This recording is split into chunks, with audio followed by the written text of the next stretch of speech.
Good morning, Diego. Good morning, all. Good morning, Cassian. We're about to start. Okay. I'll be in and out because I have a class this morning. I just want Okay. to thank everyone for attending right through the session, and thank you, Diego, tremendously. I'll be there at the end for sure this morning. But again, I want to thank everyone. Thanks, Cassian. Thank you, everyone. Let's begin. Just a moment. All right.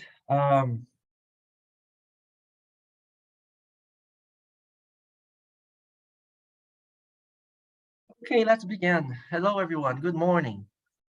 Welcome to the last day of the GeoNetcast America's Eastern Caribbean Training Workshop, the day number 6.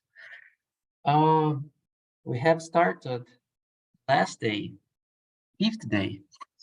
We have started learning how to create some RGBs, the dust, ash, and SO2 RGBs. And we have seen some nice case studies, right? The first presentation of the 5th day, we have seen how your MET services may become a data provider in the future.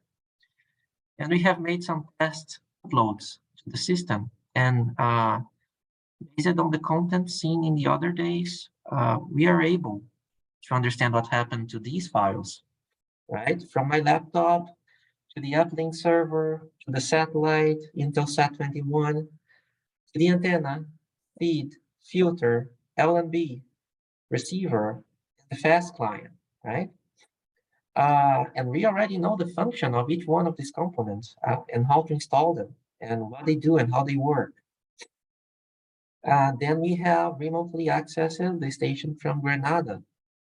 And we have reviewed some of the functionalities of the fast client. We have checked the specifications of the workstations. And as we have seen, you have very powerful workstations, both acquisition and processing. We have opened with images with Proteus and SHOWCast. And we have finished the remote access by filling out an example maintenance checklist. And we have learned the crucial parameters we need to look at. And in the Python hands-on, we have seen how to use an integrated development environment, which is a software application that helps programmers develop code more efficiently. And also it increases the productivity combining many functionalities, right? And in our example, we have seen how to install and configure Visual Studio Code, which is one of the options, okay? And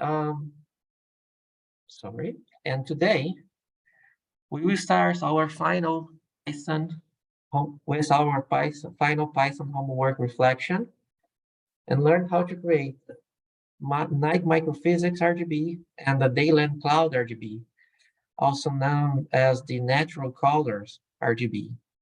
And we will also propose a challenge for you, right? Then we will see some of the community activities and how to get engaged. So we will build awareness of the community and resources, right? Then we will introduce SHOWCast and see how we can create images routinely for operations. And in the last Python hands-on activity, we will explore different GNC-A products and learn the endless possibilities of working with a programming language like Python when you have access to a ground station like GNC. And we will close the workshop and make some suggestions for you, okay?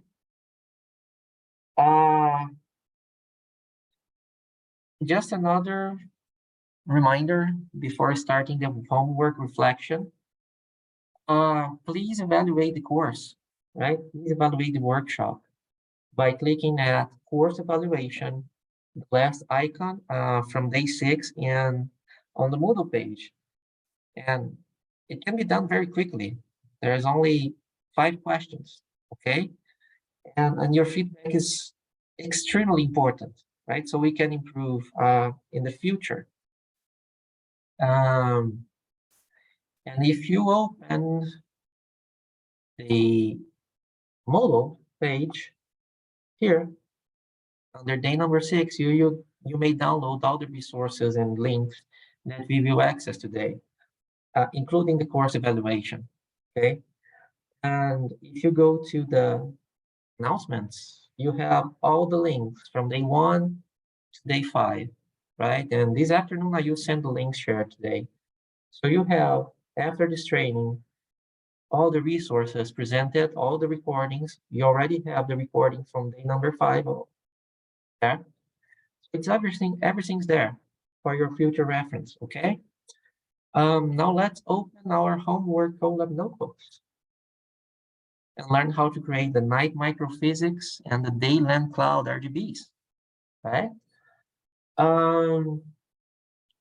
Okay, if you have followed the homework reflections since the beginning, your notebooks should have by now 3 examples, right? The first example, the split window difference here, the air mass RGB here, and the day cloud phase RGB here, right? Also, you should have 6 assignments already completed. The night fog difference, the split cloud phase, the split water vapor, the split ozone, and you should also have 3 RGBs more: dust, ash, and SO2, right? Where we have seen the examples from the Ubinas volcano eruption and the Cumbre Vieja volcano, right? And now let's see assignment number 7, night microphysics, right? Let's see how we can create it. And the first step, as we have done with the other RGBs, is copying the content of the air mass RGB. Example 2. So I'm going to copy it and paste it in assignment number 7. So we don't need to start from scratch. Okay, here it is. Then we need to identify the bands you use. And in this case, according to the recipe, for the red component, we will need the 12.2 micron band or band number 15, the 10.4 micron band or channel 11, channel 13. For the green component, we have our night fog difference, right? The first assignment. And as we have seen, we need bands, the 10.4 micron band and the 3.9 micron band or channel 7. And for the blue component, we have a single channel, again, channel 10.4 for warm surfaces, right? So to create the night microphysics RGB, we only need 3 bands, right? 15, 7, and 13, okay? I will begin changing the comment section to night microphysics RGB.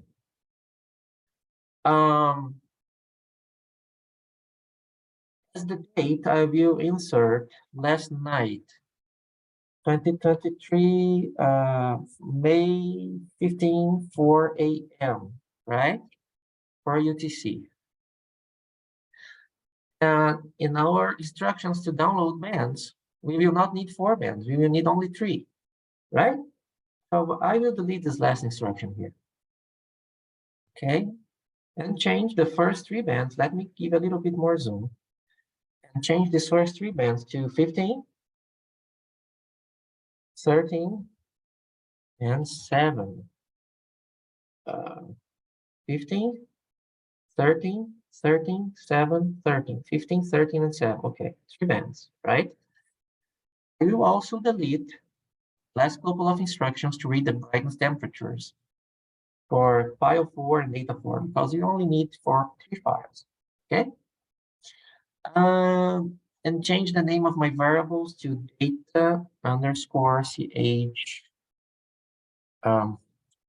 15, data underscore ch 13, and data underscore ch 07,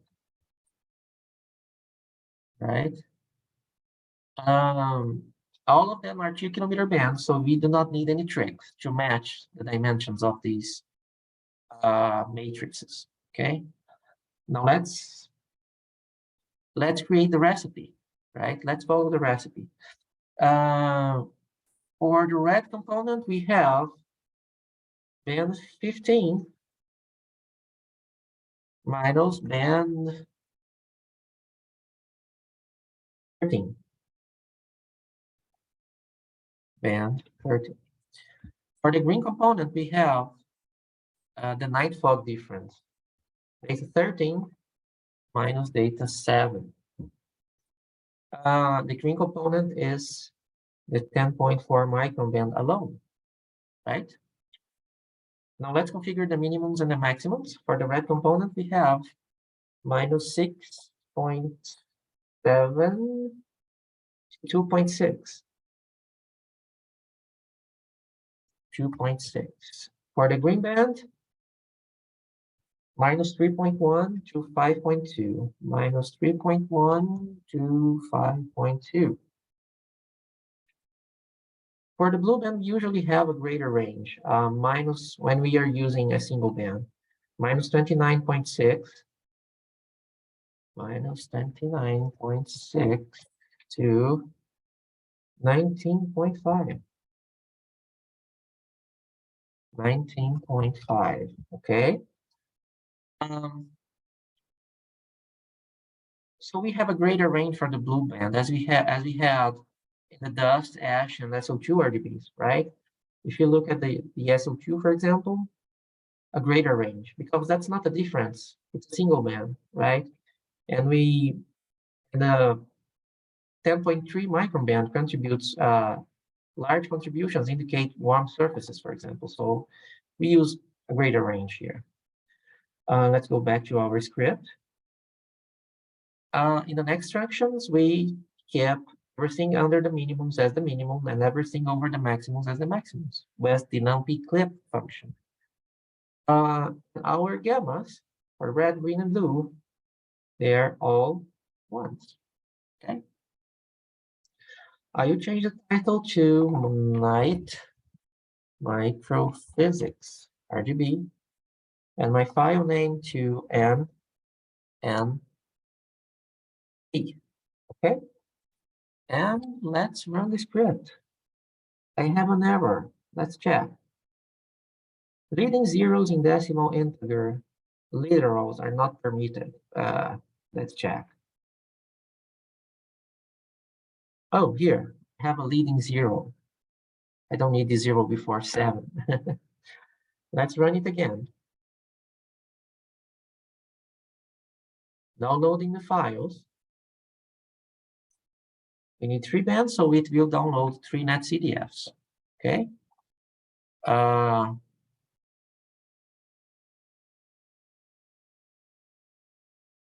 And we should see the Night Microphysics RGB in some seconds. And let me send you the quick guide in the chat box so you may take a look. Sorry. Oops, something is wrong because my RGB looks nothing like the Night Microphysics RGB. Let's see where is the error. Data 15, 15. Data 13, 13. Data 7, 7. Okay. 15 minus 13, 13 minus 7, and 13. Minimums and maximums, minus 6.7 to 2.6, minus 3.1 to 5.2, 29 to 19.5.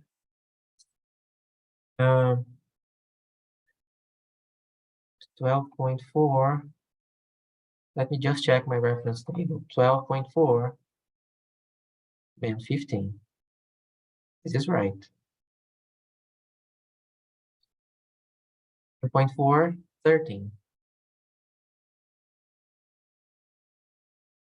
10.4, 13 minus 7. This is also okay.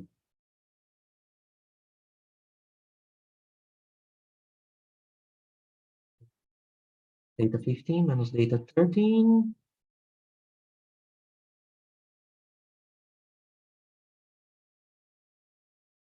Fifteen, 13, 7.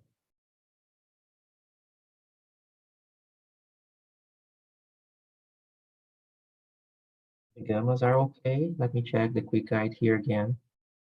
Minus 29.6, 19.5, 3.1, 5.2, minus 6.7 to 2.6. If you can find the error, please let me know. Okay, I will keep investigating. Just a moment. I will enter my GitHub page and take a look. Oh, you're right. Thanks, Lorenzo. Ah, the blue channel's inverted. Ah, thank you very much. That's the cause, probably. Let me run it again. Excellent. I forgot to delete because in the recipe, the blue channel is not inverted. Let's see the new result.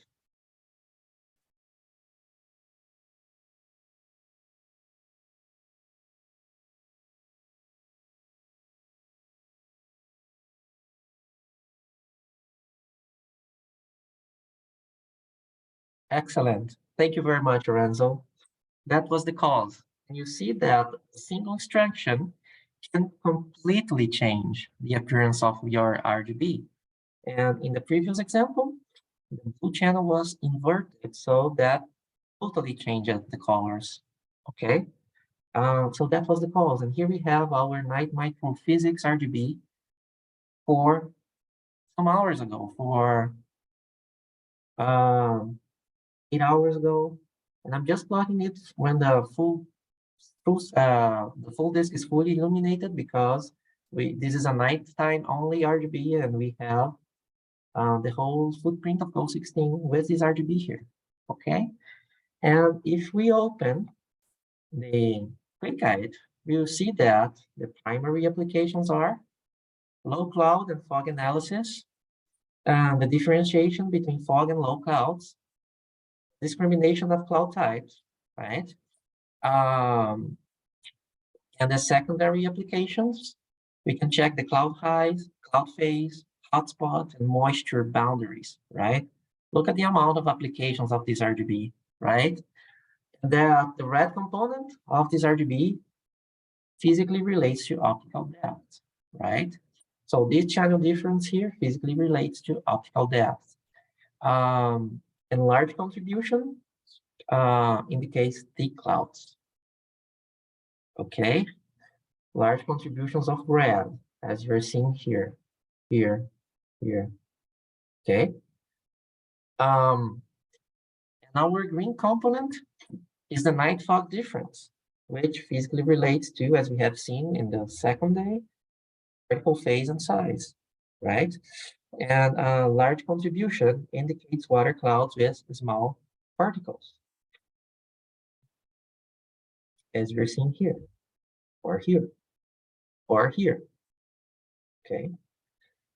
The blue component, as it happens with other RGBs like the dust, ash, SO2, and the others, the 10.4 micron band is used in the blue component, indicating warm surfaces or low levels in the atmosphere when we have large contributions, okay? And when you combine the red, blue, and green components, when you use these channels, look at the amount of information here on the RGB interpretation box. Look at the amount of information you can get, right?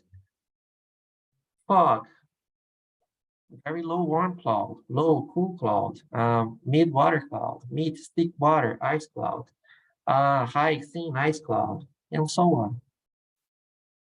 For example, according to the quick guide, fog is identified with dual aqua to gray. And if you look how dual aqua is created, here, let me try to find it. More or less this color here, right? we will see that we have a big contribution from blue. That is warm surfaces.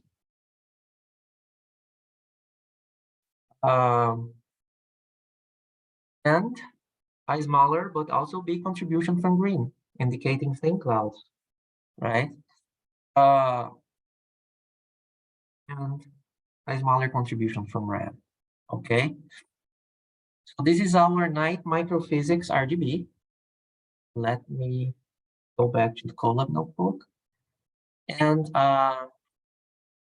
when using RGBs also, we consider the limitations of each RGB. And on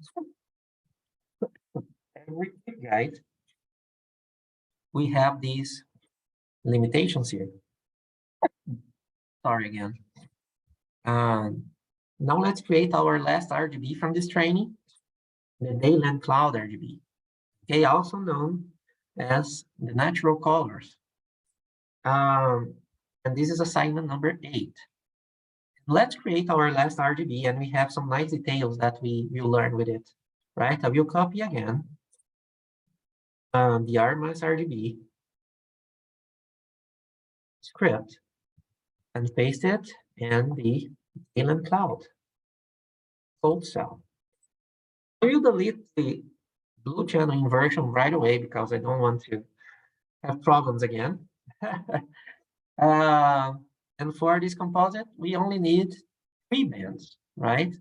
This is not hard to create.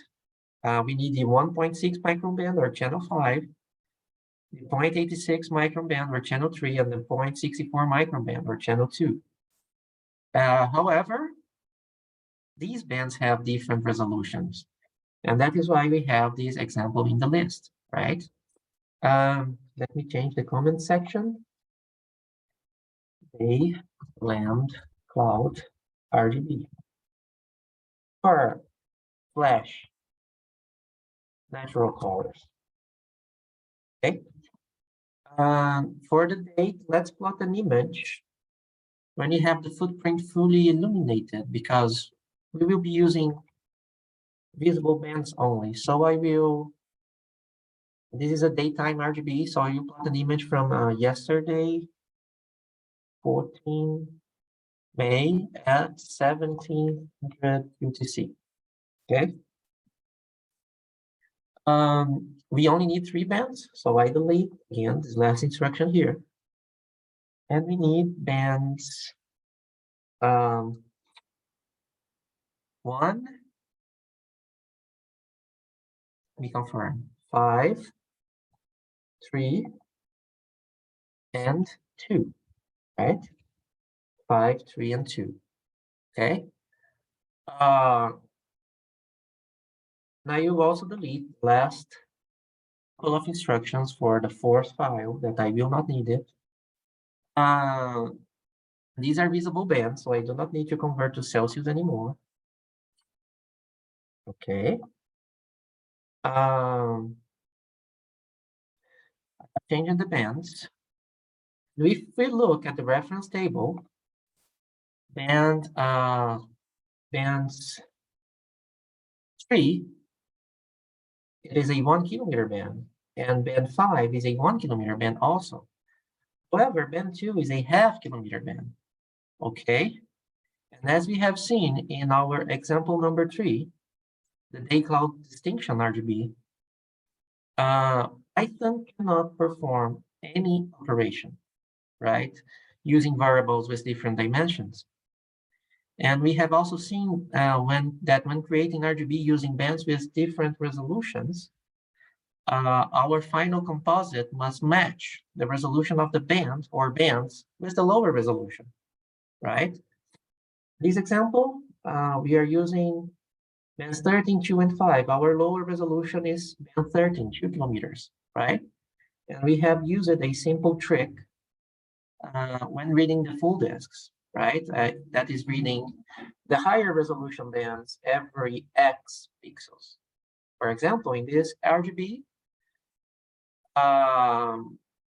we need to read band number 2 every 4 pixels to match the dimensions of the 2 kilometer bands, because if you read Every 5 feet, half kilometer, 4 times, you have a 2 per 2 box. Okay.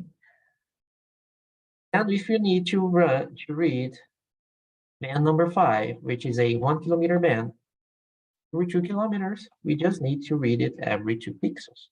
Okay. And in the end, we have the red, blue, and green components with the same dimensions as you're seeing here, 5,424 rows per 5,424 columns. And we are able to use, in the end, the numpy stacks command, right? So going back to assignment number 8, the same will happen, okay? We read band number 5 and band number 3. Let me change the name of the variables. Data CH05, data CH03, and data CH02. You need to read band 5 and band 3, which are 1 kilometer bands, every 2 pixels, right? Let's change it to 2. Let's change it to 2. And let's change here to 1. Sorry, 2 here, 2 here, and 1 here, because this is the band number 2. Let me increase the zoom here. 1, 2, 2. Okay. And now we may proceed with the recipe. Our red component is band number 5. Okay. Data 5. Data 5. Our green band is band 3. Band 3. Our blue band, band 2. Band 2. Now the minimums and maximums. For the red, minimums are between 0 and 97.5. Between 0 and 97.5. For the green, 0 and 1.086. And for the blue, 0 and 100. 100%.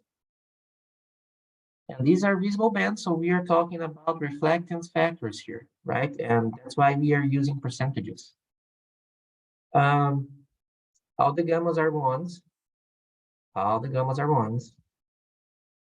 We don't need to invert the blue channel, thankfully. And let me change the title to the cloud phase. And DCE, right? Slash natural colors. In the future, you call it only natural colors, right? They are changing this convention here to avoid confusion. Because UMETSAT, since for many years, has called these RGB the natural colors RGB. So to keep the standard, they will not call it the day cloud, the day land cloud anymore. And let us run the script.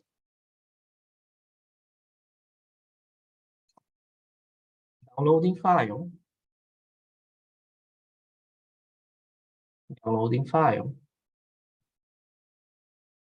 And that will take a while because we are reading some huge matrices here. The half kilometer band has more than 20,000 rows by 20,000 columns, right?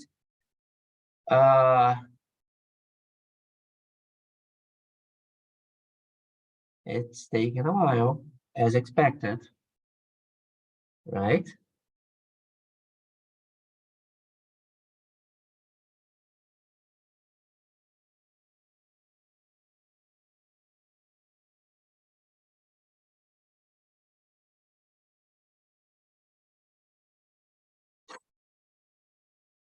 And if we look at the green arrow, it's here on the B. And B, as we have seen, the half-kilometer band. That's the biggest matrix we have. And we have an error. Look, have you seen here? Your session has crashed and the session has restarted, right? And you are probably going to get the same error in your Colab notebooks, okay? Your session crashed after using all available RAM. If you're interested in access to high RAM runtimes, you may want to check out Colab Pro and pay for it, right? Why that happened? Because we are trying to read a half-kilometer band and manipulate a half-kilometer band, and that's a lot of data, right? And that is why we are getting this error here, right? When trying to create the Dayland Cloud RGB, we will read a half-kilometer band, which has a huge dimension, more than 20K rows and columns. And the trick is here. We can avoid getting this error by increasing our pixel interval, thus sparing computational resources. Let's close this window. And this is normal, okay? And I would like to show you that to demonstrate that when processing the half-kilometer band in your local workstation, you need to be very careful so you do not use your resources. For example, as we have seen on the first day, in this virtual machine here provided by Google Colab, we have 30 gigabyte RAM, as you're seeing here. If you move your mouse cursor over this icon, you see that we have 12.68 gigabyte RAM, right? And we have 2 single-core CPUs, and most of the time, when you read band number 2, you will not be able to process it, right? And one thing we can do is changing here. If you do not have the computational resources, as we do not have right now, we can change and increase this interval. However, this interval here for the 1 kilometer bands should always be the double of this interval here, right? For example, I will read band 2 every 8 in this example.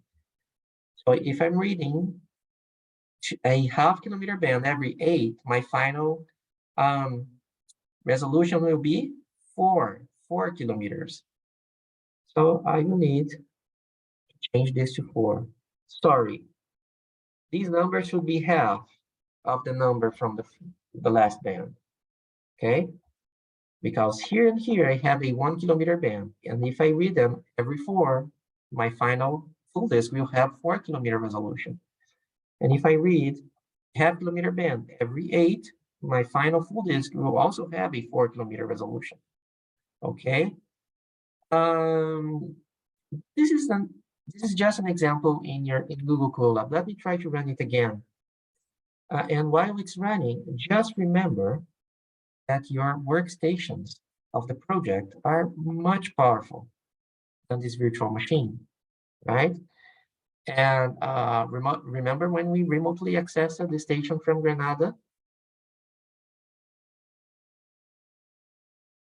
Let me try to access it again.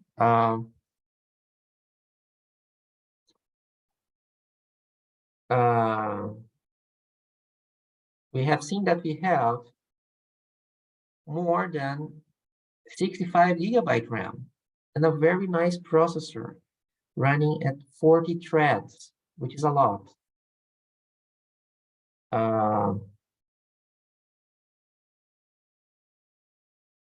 Let me open the system monitor.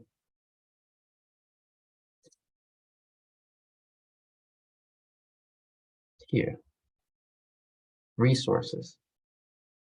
You see, almost 65 gigabyte RAM and 40 threads running in parallel, and that's a lot, right? And here we have our day cloud phase RGB, okay? And if we look at the quick guide, and let me change, open it here and send the link in the chat box.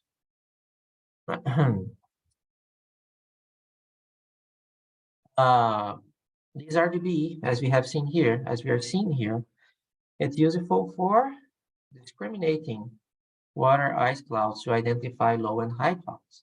And it can also be used to assess vegetation and detect land surface changes, right? And the pixel values physically relates the reflectance of clouds, right, and surfaces. For example, in bright cyan, as here, we have high ice clouds, right? And if we look how cyan is created, here, we will see that cyan is a big contribution from green and a big contribution from blue, but small or no contribution from red, right? And this is what's happening. Our red component is band number 5, right? Or the 1.61 micron band. And small reflectance values mean ice or large particle clouds. And big reflectance values from our green band or green component or the 8.86 micron band also indicate clouds. And big reflectance values from the 0.64 micron band indicate thick clouds and snow or ice. And that is why ice is also seen as cyan here. Dark cyan in this case. And if you open these tabs, for example, let's zoom in to a cloudy region here. With band 5, we have, you see these dark gray tones here, right? We have smaller reflectance values in these regions. With band 3, we have higher values, right? And with band 2, even higher, okay? And when you join these 3 bands, this is what you have. We have cyan, because as we have seen, cyan is a great contribution from blue here and green here, okay? Bands 3 and 2. Our red component is band 5, and it has a small contribution in high clouds, okay? And that's it. This is our dayland cloud or natural colors RGB and our last RGB on the homework collab notebook. The idea of these examples, you have 8 examples, assignments, and 3 examples more. So you have 11 examples, right, for your future reference. And the idea of these examples is that you understand how RGBs are built and the benefits of using them. And when you understand how all these colors are being constructed and the physical relation of each contribution, in the end, you may infer a lot of information using a single image, right? And that's the idea. Okay. Okay. Last script. Let's go back to our PowerPoint. And before going to our first presentation, I just would like to propose a challenge for you to try after this training. Okay. There's an RGB called the day convection RGB. And the nice thing about it is that it uses, as you see here, 6 bands, right? I think that this is the RGB that uses more bands. I'm almost sure. And it uses, as you see here, it uses some IR bands, you know, low level, high level water vapors, 3.9 micron, the 10.3, the clean window. It also uses some visible bands, right? And all these bands with different resolutions, 2 km band, half-kilometer band, 1 km band. So this is a very nice challenge for you to try to master the art of RGBs, okay? If you can create this one, you'll be able to create any RGB, right? From the 21 options that we have. If you have any questions, you may send me an email, okay? And let's begin our first presentation from this last day, the GNC-A America's community engagement. And in this presentation, as you're seeing here, we will begin talking about the GNC-A community. We will see some of the capacity building activities, the quarterly user group webinars, the product usage trainings, and user case studies, right? This is the latest version of the GNC-A America's user community map, and right now we have approximately 100 ground stations. And as you see here in the dates, there was a considerable increase in the user base when the system started to have files in formats that could be processed, just as we have done with the RGBs, right? In the beginning, the system had only images like PNGs and GIFs and JPEGs. But in 2014, 13, 14, and 16, NOAA started to add datasets in other formats like GeoTIFFs for Ghost 13 or HDFs for LEO satellites. And then with the launch of GOES-R and the JPSS, the system started to have many datasets in NetCDFs, GRIPs, HDFs, and so on, as you have seen during the training. And the system data rate also increased because the number of community members also increased and the requests increased, right? And the requirements increased. So the bandwidth increased from 2 megabits per second to 20 megabits per second to accommodate these files, right? And the number of users increased considerably. And I still need to add your stations to this list, right? And since the beginning, NOAA, in collaboration with other agencies and data providers and trainers in the region, they have organized capacity building events, both online and face-to-face events. And this one was one of the first trainings, right, called the GeoNetCast Event Week, right, in December 2013, years ago. And apart from an overview, the system presented by NOAA, WMO presented the possible impacts and benefits of having a regional satellite-based dissemination system in the region like GNC-A, and also made some suggestions for the future. Also, we had presentations from users, from providers, covering product applications, and we also had a presentation covering the GOES-R highlights. And some years before launch of GOES-R, in these capacity building events from the past, user readiness was a big part of the content, okay? In the next years, the system started to have more data formats that could be manipulated, right? Like HDFs and GeoTIFFs. So apart from installation and maintenance aspects, data processing and visualization was also covered during this training. And in this example, we have the AmeriGeos Week 2016.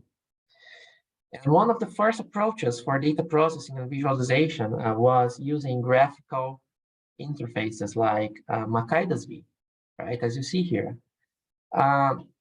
These and other tutorials have been developed in these examples by Sira, right, led by our colleague Barney Convo, and showing how to manipulate the imagery available in GNC-A using Makaidas-V. And you can, if you want to take a look, you can access the blog, go to data processing tutorials, and in the end of the list, you have these old tutorials. Here, for example, manipulating GeoTIFFs with Makaidas-V, right? And all the steps needed to make this processing. If you like Makaidas-V, and it's a great tool, it's worth looking at these tutorials, right? And right now we have also other trainings in using Makaido's V to manipulate net CDFs, as we had in the latest training in El Salvador a month ago. And on the script side, to teach how to automate the generation of plots, the first thing we have tried back in 2013 and 14 was using a couple of tools called GDOL and GMT. And these tools allowed us to create plots and automate the generation of tools, right? And these were some of the tools used here in my division back then by my colleagues, right?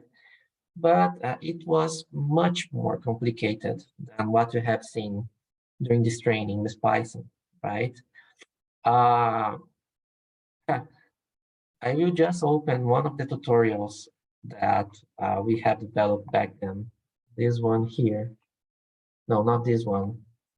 This one.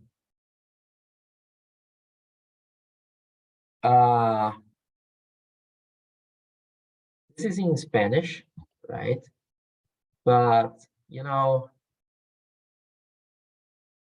lots of, let me try to find it.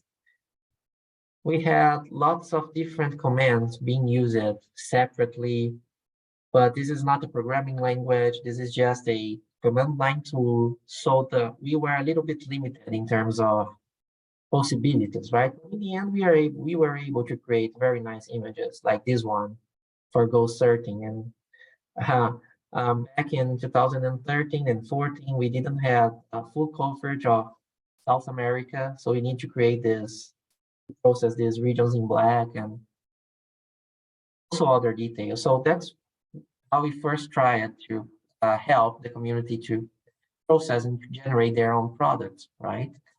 But fortunately, both tools have a Python interface, GDOL and GMT. So the knowledge gained during this period was very useful when we started using Python. And then in 2016, we had a project here in Brazil. And through this project, 25 new ground station installations were made in many institutions all over Brazil, right?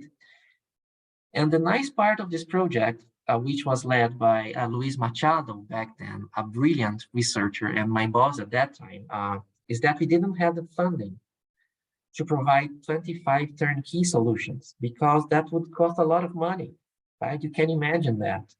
So what we did was bringing 40 representatives from these 25 institutions to NPE and train them so they would be able to make the installations by themselves, right? And we had a week of training, right? Covering theory and hands-on. And we split the participants in two teams. The first team was the technical staff, and they were with me. I'm here, aligning the antenna in real time, so they could learn that. And the other team was the meteorologists, and they spent the week with our researchers learning the product applications. And to me particularly, this was a very nice and fun event. During the training, we had here, as you see here, 5 kits with antennas, LNBs, satellite meters, as you see here, satellite meters, and other instruments, inclinometers, etc. And we created 5 technical teams from these 25 institutions, and they assembled the antenna, as you see here. Pedestal, putting the pedestal, in provisional concrete bases we have built, and we spent some time training them and how to align the antenna, as you're seeing this first photo here, and how to configure the workstations. And most of them were able to make the alignment, right? Then the equipment, after this training, the equipment has been sent to other institutions, and they were able to assemble the stations basically from zero. Of course, the workstations were sent already configured, right, with the software they needed. So it was just a matter of connecting the cables and starting the services, etc., etc. So this is a very nice project. I really liked it. In the following years, many other face-to-face events happened, like this one in Mexico City, and this another training in Mexico in 2018, International Autonomous University of Mexico. This was another event in Brazil, and this is also 2018. Here's one of the facilities from NPay in the city of São José. And you may see in the image in the lower left here that 2018, more or less, we started using Python. Look, this is a familiar plot, right? And it was the first capacity building event that we have used Python, right? And here's my colleague here, my colleague Marcial Garbanzo, Dr. Marcial Garbanzo from the University of Costa Rica. And he's also a VLab Info Support Officer and focal point on satellite data requirements for Region 4. And he's very experienced in training, so I have learned a lot with him on how to use Python during trainings and many other things. And that was the first time we tried it, and we have been using Python since then during these trainings, right?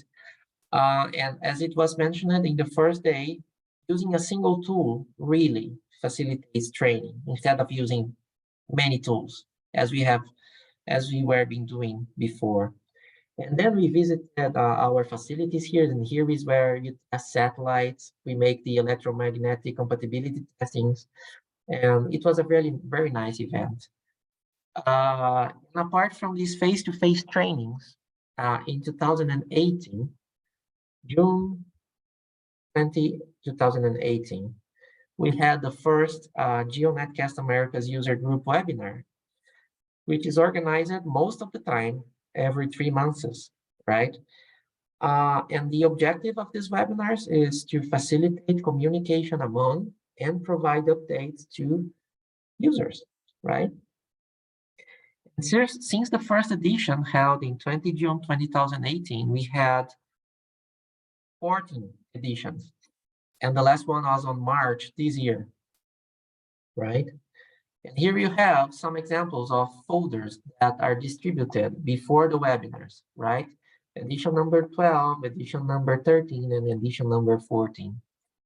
And during these webinars, we usually start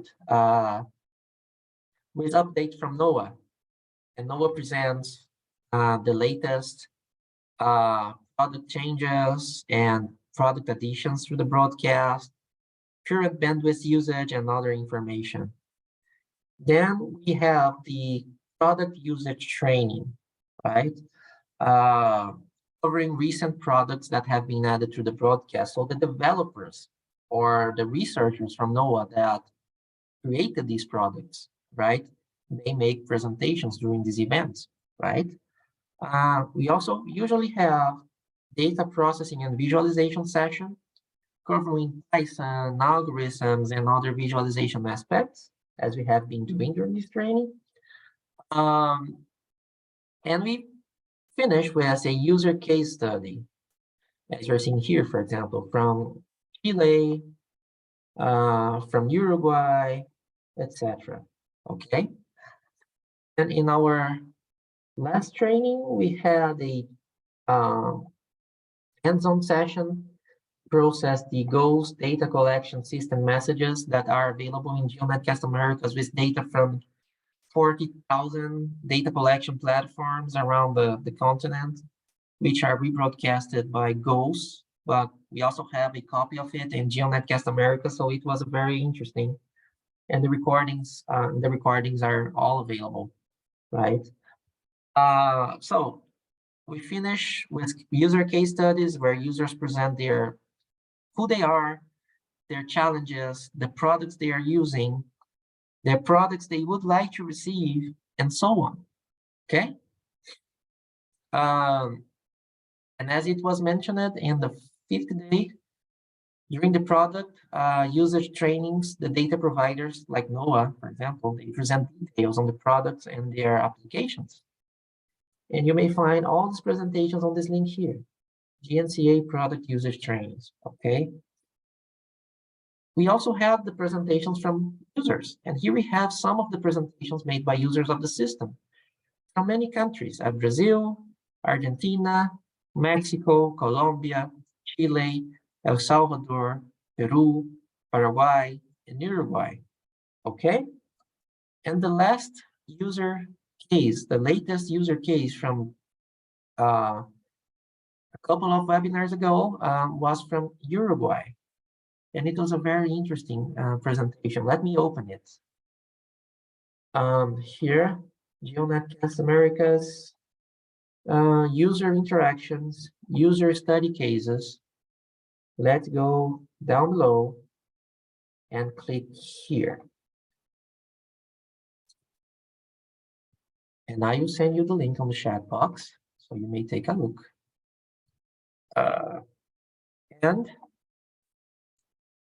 In this presentation, it was from, in this case, right, from the Solar Energy Laboratory from the Faculty of Engineering of the University of the Republic in Uruguay, right?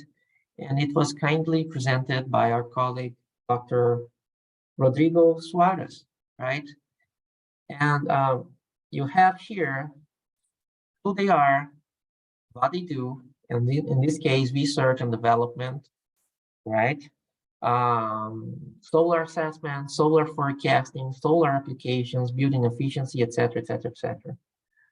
And you have their GNC-A ground station, and they are using a very similar antenna as the ones used in the Caribbean project. Probably the same model, right? The same L&D, etc. And they also present what they are doing with the data, which is basically, in this example, converting satellite images to solar irradiance and making solar irradiance forecasting. And they only can do that because they have access to the NetCDF files they are able to process. And they are able to process these files, right? As we have been learning throughout the course. And then they have explained details on how they do that, right? And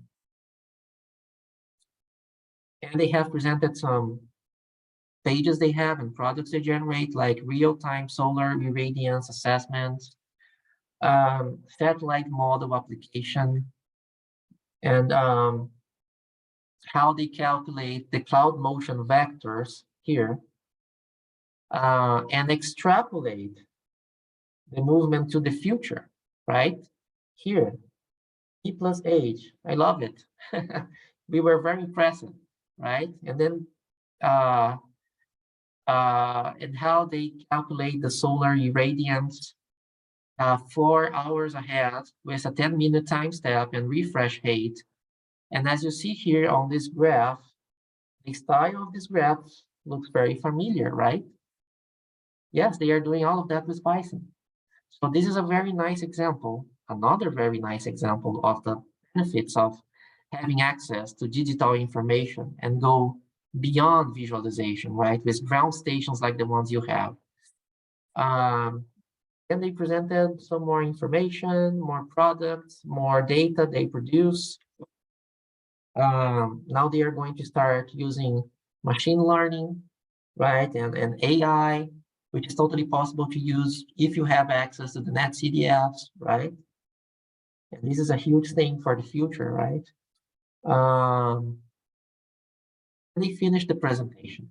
So this is the kind of user case studies we have during these webinars, right? And sometimes we also have presentations from the community in general, not strictly related to GeoNetCast Americas. And this is a very nice example from Argentina, right? Let me open it here, just a moment.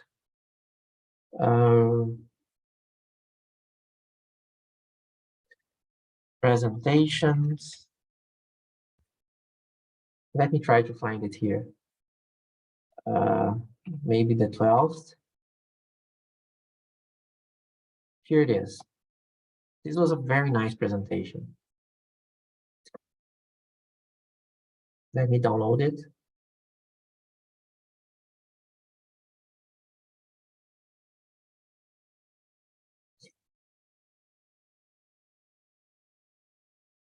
Just a second. And GOSAR has two mesoscale sectors. Let me open it here. Here.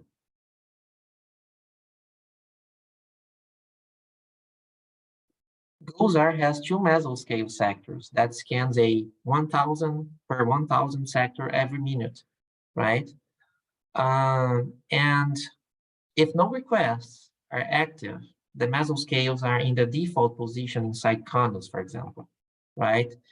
And in this presentation, the Argentinian National Met Service presented how they have requested the mesoscale domain sectors from GO16 to cover their region, right? And it is possible that international users like us, it is possible that we request, our countries request these mesoscale sectors, that these mesoscale sectors are moved over our regions, right? And in this presentation from our colleague Luciano Vidal from Argentina, he presented how these requests were made step by step by the Argentinian Met Service, right? And he showed a list with all the requests from Argentina, which were approved here in green, and which were not approved here in red, because the US, they have many priorities, right? And if a significant event is happening in Konos, for example, or if it is a critical weather day, it is possible that international requests are not approved. For example, our latest request from Brazil, it was not approved, right? But the previous one was. So this is a very nice possibility for your countries as well. And so he presented what they did and how they used the data from these mesoscale scans during the activation, right? And he presented some case studies, right? Impact, and let me maximize it, right? And here you have some of the images they were able to produce with these mesoscales being received every minute. And they have done that. Look here, very familiar.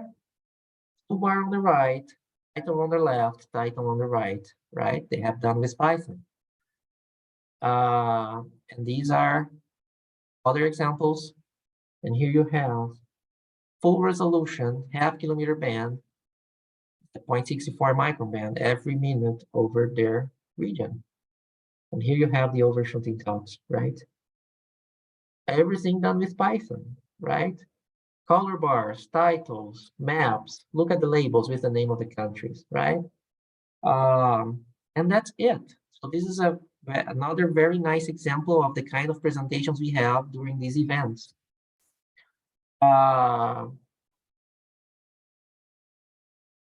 Okay, and here you have some contacts. John Cornicelli, he is the current manager of the system, right? So whenever you have a new product request, he's the best contact, right?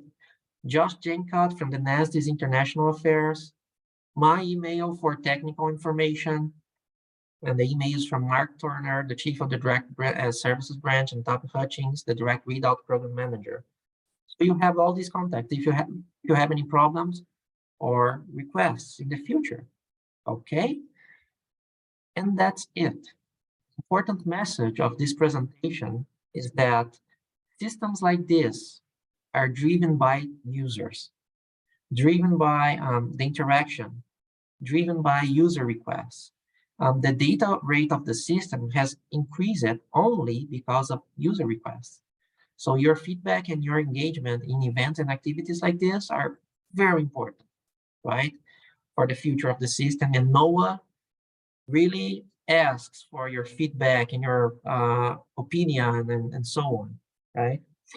And now we are going to quickly see another initiative for community engagement called the Satellite Data Requirements Group. Let me open it here. And here we have in this tab that Dayland Cloud RGB that I have proposed as a challenge for you. It's a very useful RGB, right? And you may produce them using the data sets available in your ground stations as well, right? And they are available in the tools you have in your stations, right? Proteus, SHOWCast, etc.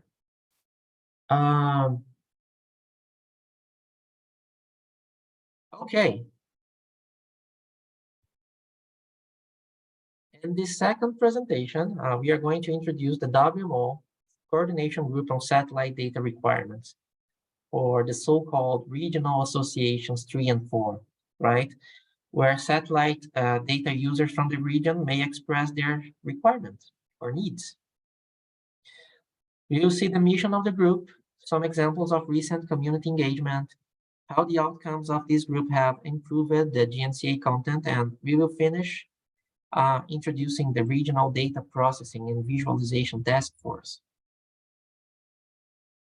All right, the Satellite Data Requirements Group, and here I would like to acknowledge Marcial Garbanzo from Costa Rica, and he's the other co-chair of this group, and he's the focal point on satellite data requirements for your region, Region 4, and I am the focal point of data requirements for Region 3.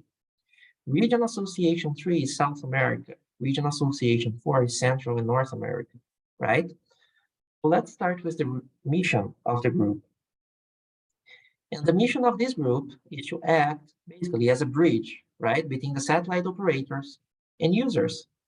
And as you see here, address users' concerns, facilitate the use of satellite data throughout the region, right, as we have seen during this training. So our mission is to connect you, users of satellite data, with the satellite operators in the region, like NOAA, or outside the region, like UMETSAT, right? JMA, etc., and also NPay, because we also have our satellites, CONAI from Argentina, that they also have their satellites, and others, right? So connect users to operators, right? And there are similar groups in other regions of the world. They have other names, right? We have RADAG for Africa, the WIGOS project for Asia, the task team on satellite utilization for the Southwest Pacific. But the missions are the same. Through these groups, WMO members can express their requirements for specific satellite data and products, and coordinate the planning and deployment of satellite data reception equipment and related training, like this one here, right? And here we have a timeline with relevant information. So you may have a high-level overview of the group's history in our region, right? And as a group, until now, right, we have worked in 39 actions and recommendations resulting from 5 face-to-face meetings, discussed in 32 teleconferences, and analyzing information from 4 surveys, right? To-date information. And here on green, you may see the year. In blue, some of the key events, and on yellow, the achievements from each one of these events and key aspects identified in each survey. And these gray boxes here, here, here, here, and here, we have the number of teleconferences between each face-to-face event. This group has been idealized between 2009 and 2018 through the so-called task team on SDR, which was led back then by NOAA, NPay, and WMO. And in 2013, it received a formal endorsement from the regional associations 3 and 4, right? And since then, the group has been actively working to meet the regional requirements, right? And this is just a high-level overview. You may access the complete presentation on the group's history, recordings, resources, members, etc., in the group's webpage at this link, sdr.ucr.ac.cr. sdr.ucr.ac.cr. There is it in the chat, right? And you may find the terms of reference, the SDR members, the data access mechanisms used by the community, the actions and recommendations, the minutes of each one of the 32 teleconferences, the presentations from all the face-to-face meetings, and other supporting documents. Documents like these ones. We have created a quick guide, as the ones we have been seeing for satellite data. We have created one in English, Spanish, and Brazilian Portuguese, right? With some essential information on the SDR group, okay? And here's Kathy Ann, here's myself, and the other colleagues from the region, right? Carol Alley from Trinidad and Tobago, in this case, Glendale de Souza, right? So we have these quick guides, right, with the essential information. And here we have the expected benefits of this group, which are basically these ones: identifying and user needs, ensure an effective dialogue with data providers, find user-friendly and affordable solutions for data access, right? For example, we have been learning how to download data from the cloud during this training. So this is one of the objectives. You're using GeoNetcast stations, which have relatively low cost in comparison to the other options, which cost 5, 6, or 7 times more, okay? Prepare for the new generation of satellites, support operational services, application development and capacity building events in the region, and other things, right? And so in other words, group has been created to be a source of information from requirements to data utilization, right? Clarifying several aspects from satellites and their instruments, data distribution, processing, interpretation, and utilization, okay? And to achieve a good level of coordination in the region, the SDR group, we meet in person at least every 2 years. And to ensure continuity, we work through teleconferences during this interstitial period. And here you have some photos from the 5 meetings we've had until now and the achievements and topics of discussions in each meeting, right? I'm not going to describe each one, but you have all these presentations available for you, right? And in our last meeting, we had 31 participants, 25 in person, 6 remote from 19 countries. A great, a very nice representation, right?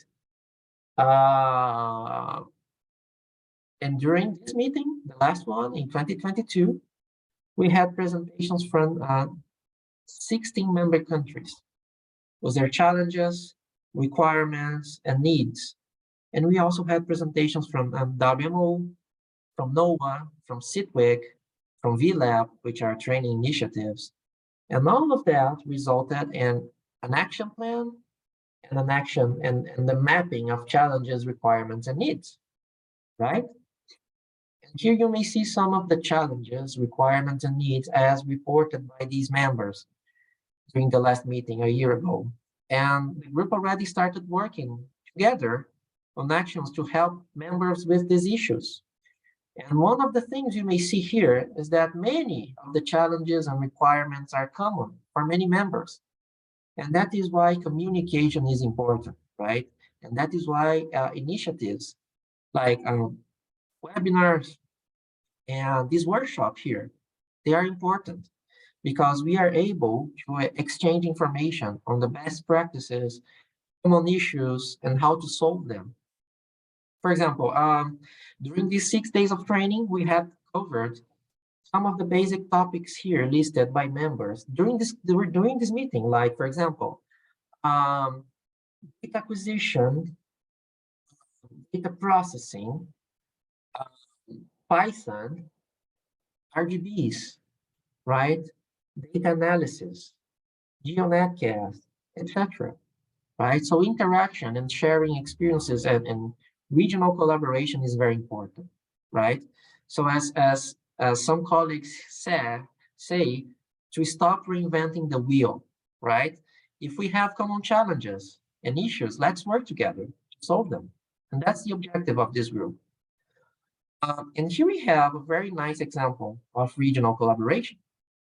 And that's for the Caribbean, right? One of the SDR members, Cayman Islands, in this case, reported that they would need high-resolution LEO data to monitor and track sargassum mats, which are causing huge negative impacts for the Caribbean economy, right? And another member, Mexico in this case, they reported that they were already producing sargassum products using Sentinel-2 data, right? And after some coordination, Mexico, our colleagues from Mexico, they have kindly extended their LEO data access, right? Processing to cover also part of the Caribbean region. So the need was there, the solution was already there, and we just worked as a group to connect the right people, the right resources. And that's the objective, basically, right? Here we have another very nice example of regional engagement, right? NOAA has presented GeoXO communication service plans. And GeoXO stands for Geostationary Extended Observations, right? And it's the next generation of geosatellites from NOAA. So NOAA presented these plans to the group co-chairs. We have discussed these plans. We have formulated preliminary questions, clarified some aspects, and after that, we shared these information with the SDR group. And a couple of weeks later, we had a teleconference dedicated to questions and answers related to these GeoXO plans. And it was very productive, right? We had something around 20 questions and comments from these many members, right? And they were clarified by NOAA during these meetings. So, you know, more engagement, more visibility, and now most member countries in our regions, they are well informed about GeoXO, right? And with 10 years in advance, which is amazing. It's probably going to be launched in 2032, right? And if you want more information about the next generation, and these are very interesting, I have uploaded the latest presentation from NOAA about GeoXO to the Moodle page, to the additional resources section. Here, if you access Moodle, here, go down to additional resources. You have all these links and site resources from EC, from NOAA, an ebook with to start programming Python from scratch, oceanography data processing Colab notebook, and you have this one, GeoXO, Geostationary Extended Observations from March. And one of the things that calls the attention, as we see here, and here we have the beautiful logo of this series. As you see here in slide number 7, right, is the higher number of bands, right, of the future imager, which will be called GXI. And if you have 18 channels, right, with notable upgrades over ABI, right? And we have improvements in the spatial resolution, as we see here, here, here, and here, right? For example, the 0.64 micron band, if you have 250 meter resolution. If Google Colab crashed with the half-kilometer band, you can imagine with this one, right? So we will have some challenges in the future related to processing and storage. And also, some bands that currently have 2 kilometers, they will be improved to 1 kilometer, like the 3.9 micron band, which is very important to detect hotspots, for example, right? And the 6.95 micron band, and the 10.3 micron band, right? The clean window. So we will have a massive amount of data to process in the future, right? And there's much more information in this slide. So they are available for you to take a look, right? And we also have a nice information, I don't know where, about future data distribution mechanisms. And among one of the differences of the satellite is this series will not have a payload. As GOES-R have, it will not have a payload to redistribute the data, to transmit the data as the GRB, for example, because it is too costly and it requires a lot of development and investment in terms of technology, right, embedded in the satellite. So they will use commercial satellites, apart from the cloud, right, and apart from the terrestrial internet, to disseminate this data. And if you already know how to manage GeoNetcast America's stations, right, which uses satellite television, you will be ready for GeoExos. So you are ready now to receive data for the next couple of decades, right? Of course, considering the technological changes and transponder changes and new footprint and new data rates, etc. But we will have a very nice idea of how to get these data sets in the future, right? And the satellite's probably going to be launched in 2032, okay? Also, in past meetings of the SDR group, as we were approaching the launch of GOES-R, right, in 2014, 16, and 15 and 16, NOAA provided a lot of information on the upcoming products because many of the members wouldn't be able to purchase a GRB station right away. So the group has discussed which products would be added to GeoNetcast to help during this transition. And the purpose of all these discussions was the strategic use of the bandwidth, support the transition between the old generation and the current generation, from GVAR to GOES-R and JPSS, right, according to the SDR group feedback. And based on the actions from these meetings, the group worked on a list of requirements related to JPSS, data that would be available in GeoNetcast Americas. And these products have been added to the system by NOAA. And today we have many JPSS datasets available in your ground stations, right, as an alternative to direct readout. So if now we have more than 20 derived products from GOES and many JPSS products, this is a result of the work of this group, right? And if you open the ingestion directory, as we have done on previous days, here, and for example, if we access GOES-R CMI imagery, we have 16 bands, right? We started with 6, and then 8, 10, and 12, and 16, right? Now we have in GOES-R level 2 products, right? We have 20 derived products from GOES, right? Now, 24 derived products inside this folder here, right? GOES-R level 2 products. Let me send you the link. And also inside the JPSS folder, let me reload the page. JPSS products, we have many derived products, right? Microwave imagery, blended products, fires, mirrors, new cap soundings, ozone, vegetation, ocean colors, and many more. And this is also a result of the work of this group, right? And among the requirements from our last meeting, here are the ones related to GeoNetcast Americas, for example, right? Addition of new products, support for the installation of new stations. And the actions started right away after the meeting. And some members had the opportunity to get donated DVB-S2 receiver from NOAA, like Argentina, Canada, and Cayman Islands. And apart from that, we had requests from users, the addition of these products here, right? And NOAA is analyzing the possibility of adding these products to the system, analyzing the impact, among other details. And another request from members was the reference equipment, the specification, so they can procure the necessary equipment. And we have created a document and shared this document with the members. And finally, one of the members at the National Meteorological Service of Belize requested information on turnkey solutions, right?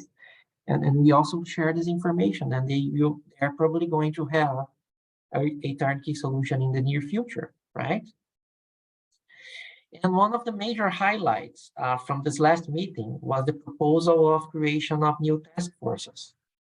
And we also have been working on that. And the objectives of these task forces are, first, this one here, to facilitate the utilization of underused satellite products in general through the data processing and visualization task force. And second, facilitate the introduction of novel products into operation through the product assessment task force. We already had 3 meetings to discuss task force number 1, and we should start discussing task force number 2 soon, right? And as for the data processing and visualization task force, as we have commented during the first day, the mission is first, right? Join the efforts from developers from different member countries. Encourage the creation and distribution of open source solutions, right? And also encourage the inclusion of new satellite products in our operations. Also create a common repository, exchange information that is useful to all members, and explore these underused products, right, together. So the idea is that this group should be something very dynamic, and that we explore new satellite products together, okay? We had the first teleconference of this task force in October 27, 2022, and we had 17 participants from 10 countries, right, which is very nice.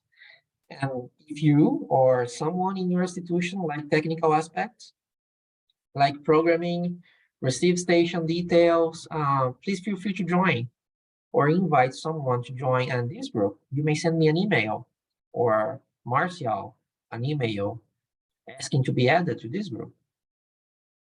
And in our first teleconference, each member presented how they are processing and visualizing satellite imagery. And we noted that most of the time, we are using the same technologies, right?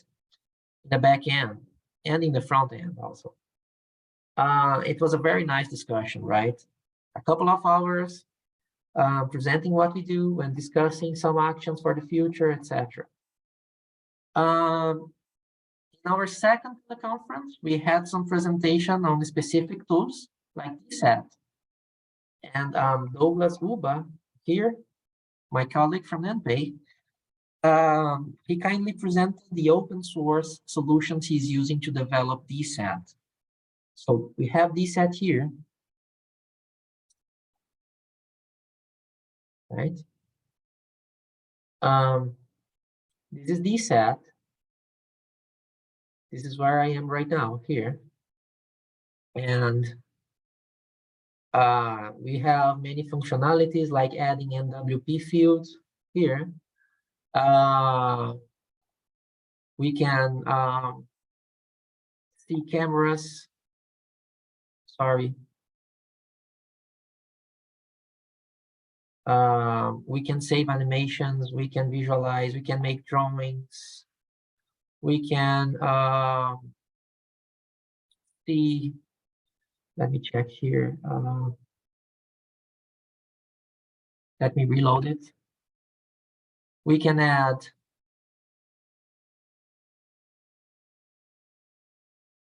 cameras.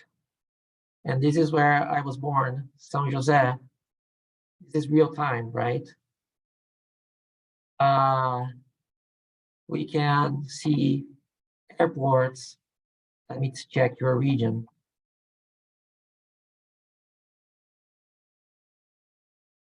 Here we have some airports, right? And other layers, ports.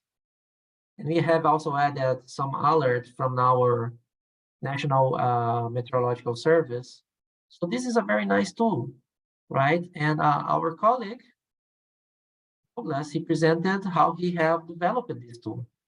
So if you go to, for example, group of the satellite data requirements page, click here, data processing and visualization. Let me send you the link on the chat. And click here, that, and open the presentation. Here you have the presentation from Douglas, my colleague, right? And he presented everything, right? How he receives the data, the challenges, how he created tiles, a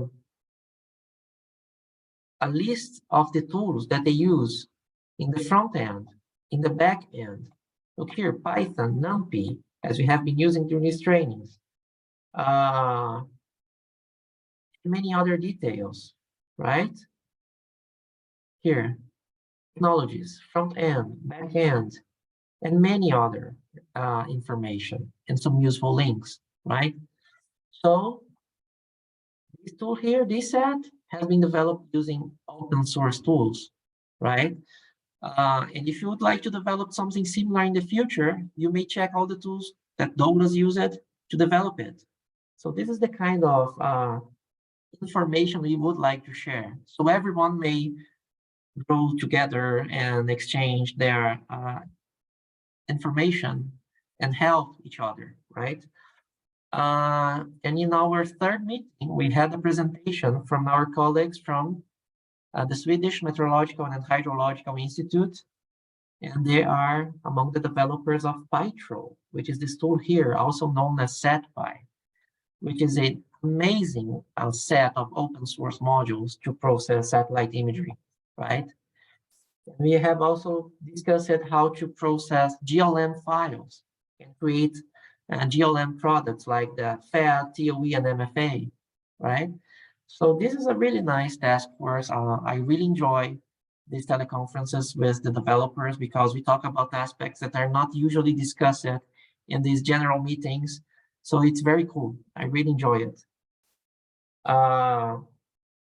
And since our last meeting, we have been working on connections, right, as the satellite data requirements focal points, and we have presented the mission, the activities of this group, and have contributed as chairs in different events and meetings, right? VLab, RGB workshop, NOAA Satellite Conference, DBNet Coordination Group, Latin America Meteorological Satellite, right? We have a group, and we are meeting every 2 weeks, and this group are proposing the creation of a satellite here in South America, for example, right? For Latin America in general, because South America and Africa are the only regions from WMO that we do not have a dedicated geo satellite. So we are discussing this. Can we do that?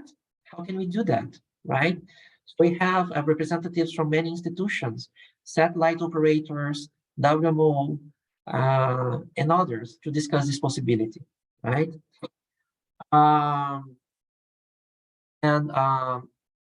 It's very important that members understand each one of these engagements, what they mean and how they can benefit from them. So we have presented to the group the key aspects of these new connections, right? That's our history, achievements, and these goals. And right now we are here, right? And the group will continue to act on the support data access for the current generation of satellites, and we will keep preparing for the next generation, right? The GeoXO series. So we have a very exciting future ahead of us, right? And we will keep working as a group to meet these goals, right? And that's it. In the end, webinars, trainings, the conferences, workshops, it's all about connections, right? It's all about engagement. And that is why we have added this presentation in this training. And I will be very happy to hear in our next meeting the requirements from Antigua and Barbuda, Barbados, Dominica, Grenada, St. Kitts, St. Vincent and the Grenadines, and St. Lucia, right? We already have here CIMH and Cassian representing the Barbados VLab Centers of Excellence, and Mr. Kenneth Kerr represented the British Caribbean territories, and Mrs. Carol Alley representing Trinidad and Tobago. And we would be very happy to have to have your states represented there as well, right? And that's very important. And we have two approaches for new participants. An informal approach and a formal approach, right? Informal approach, you may join us directly and participate in the teleconferences, right? So we invite active community members to join the group, and you may require that as well. And we have the formal approach, right? Where the permanent representatives, the WMO permanent representatives from your countries, they make a formal nomination to participate in this group, right? So with a combination of both, we managed to have a nice participation from the region, okay? And that's it for this session about community engagement, which is one of the learning outcomes of this training. And I'll be happy if we can meet again in these initiatives in the near future. Data processing and visualization task force, SDR meetings, webinars. Now you are aware of these initiatives and you can join us, okay? Now we are going to the break. And after the break, we are going to introduce SHOWCast. We are going to see our last Colab notebook for this training, where you see some examples of data processing for many products, not only ABI images, GLM, and NWP. We will see other products, and we will see the endless possibilities of data processing and visualization.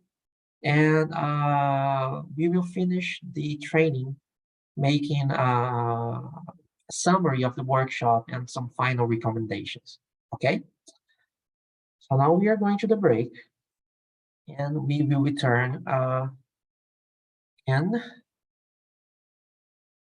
20 minutes, okay? At 10:30. And if you have any questions, if you have any suggestions, you may send your questions and suggestions in the chat box, or you may open your microphones and make your suggestions and questions about all these events, all these initiatives, and how you may get engaged in the community, right? And we'll be back after the break, right? Thank you. Thank you very much. See you in 20 minutes.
Hello, everyone. Let's return from the break and start the last session.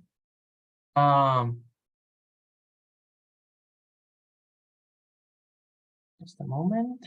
And before we start this session, I would like to make a pause and suggest that you open the Moodle page here. Let me close some tabs.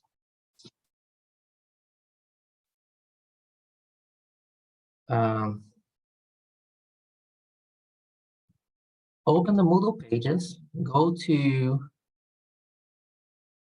the end of day 6 here,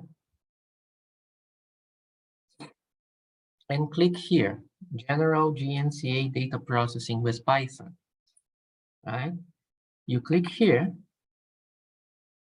and there is a new link. And you see the Google Colab notebook we are going to see during this last session. And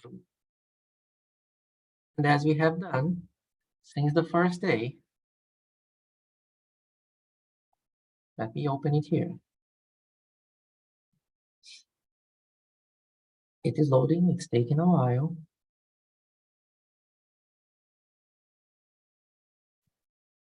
Here.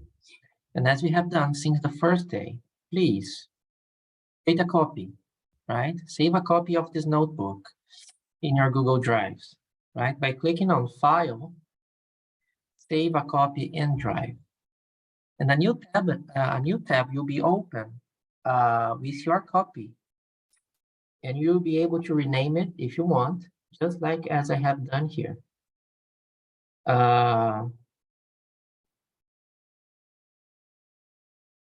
Here, I have created a copy called Diego _ and the original file name, NPay Caribbean General GNC-A product, okay? And in this notebook that we are going to see, and just let me check if mine is ready, just a moment. I will check if mine is ready. Let me click here. Oh, it's not ready.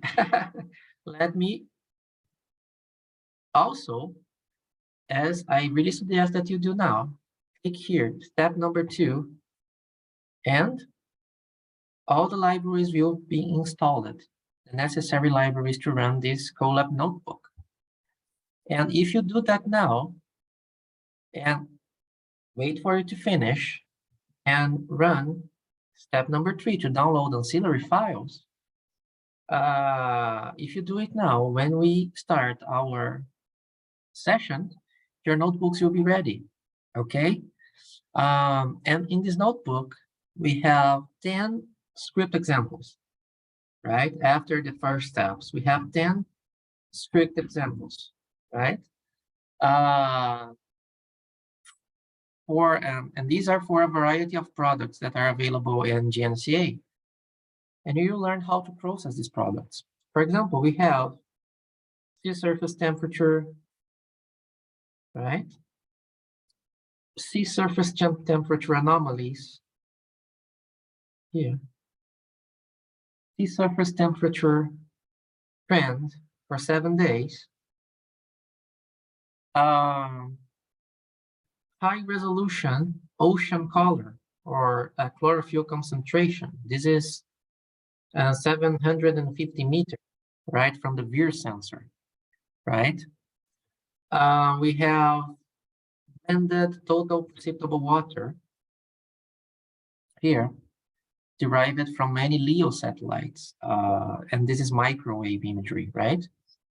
We have blended rain rate here, which is also received every hour in your ground stations. We also have steroid-vected layered precipitable water, right? With that product that we mentioned during the 5th day, that is a product with very good usage by the community and very useful as well.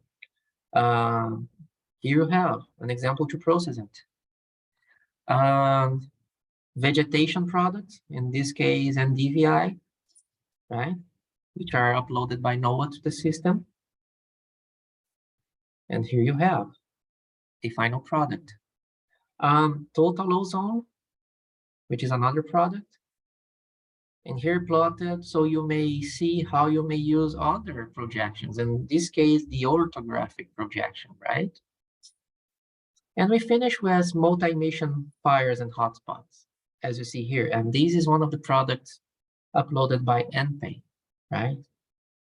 And as you see, we have a variety of products, ocean products, land products, and much, much more. And we will learn how to process them. And the idea of this notebook is that you see the endless possibilities of having access to digital data, like these, in these cases, NetCDFs, RIBs, HDFs, and shapefile. Okay, so please make a copy of this notebook. And we will also see it right after this, this next presentation. This will be the last collab notebook we will see during the course. For example, mine, step number 2 is ready.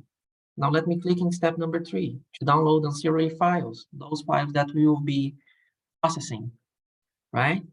Just let me send you the collab link in the chat box so you are able to do the changes with me.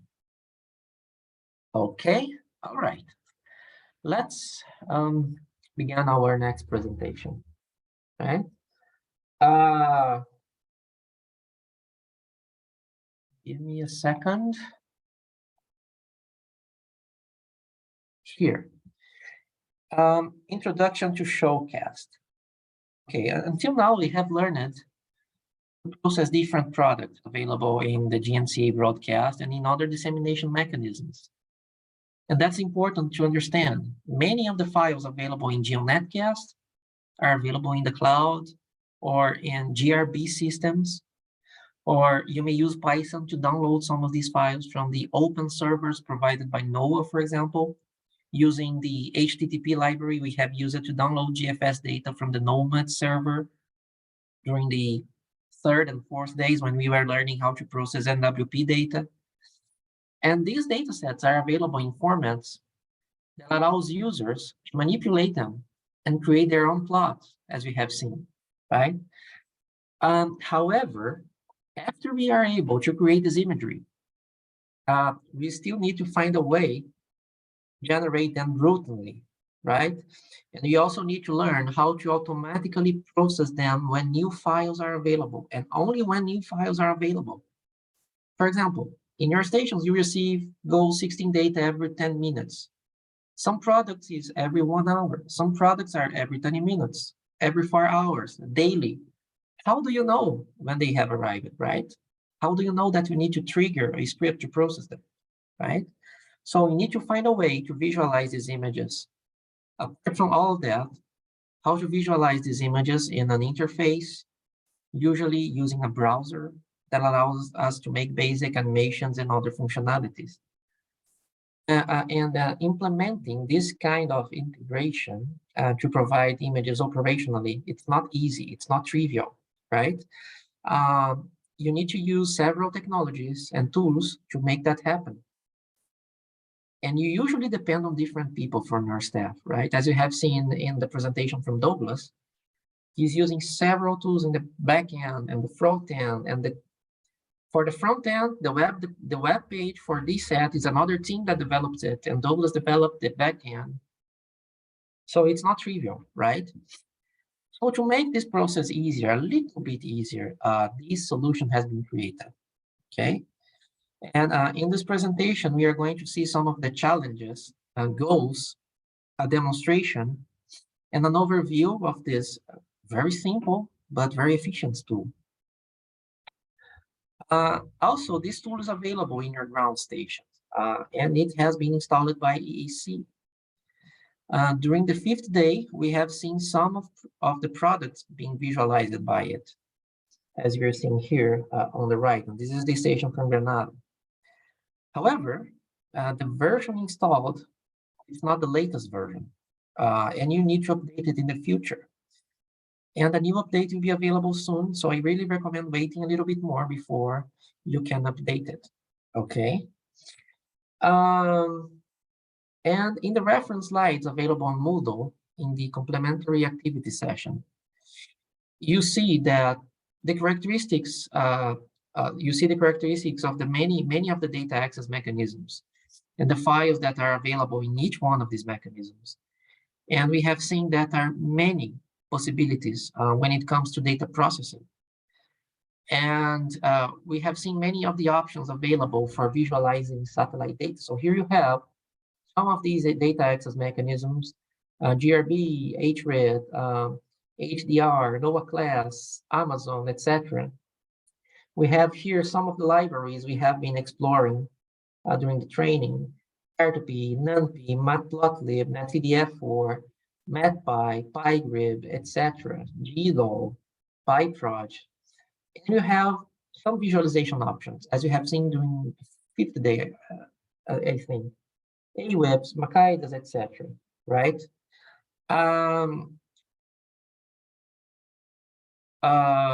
But the question is, right, how can we generate and visualize data operationally? We are receiving this data, and we know how to plot them with Python. But how can we generate and visualize data operationally, routinely? For example, here at NPay, in my division, we have different data access mechanisms available.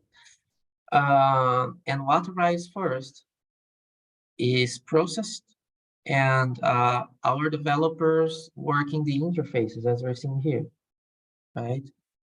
Both the back end and front end of these interfaces to make the data available to our downstream users, right? For example, this is our web page, satellite.cptech.npay.br, right? Center for Weather Forecasting and Climate Studies. If you click here, you have the link to DSAT. If you click here, which is one of our tools, if you click here, you have another tool, which is called Sigma, right? For example, you have the wind fields here, and you have many RGBs in the cylindrical equidistant projection, right? For example, ash or air mass, and many other images, right? Cloud classification, radiation, fog, and many others, and wind vectors. And this is created by the developers, right?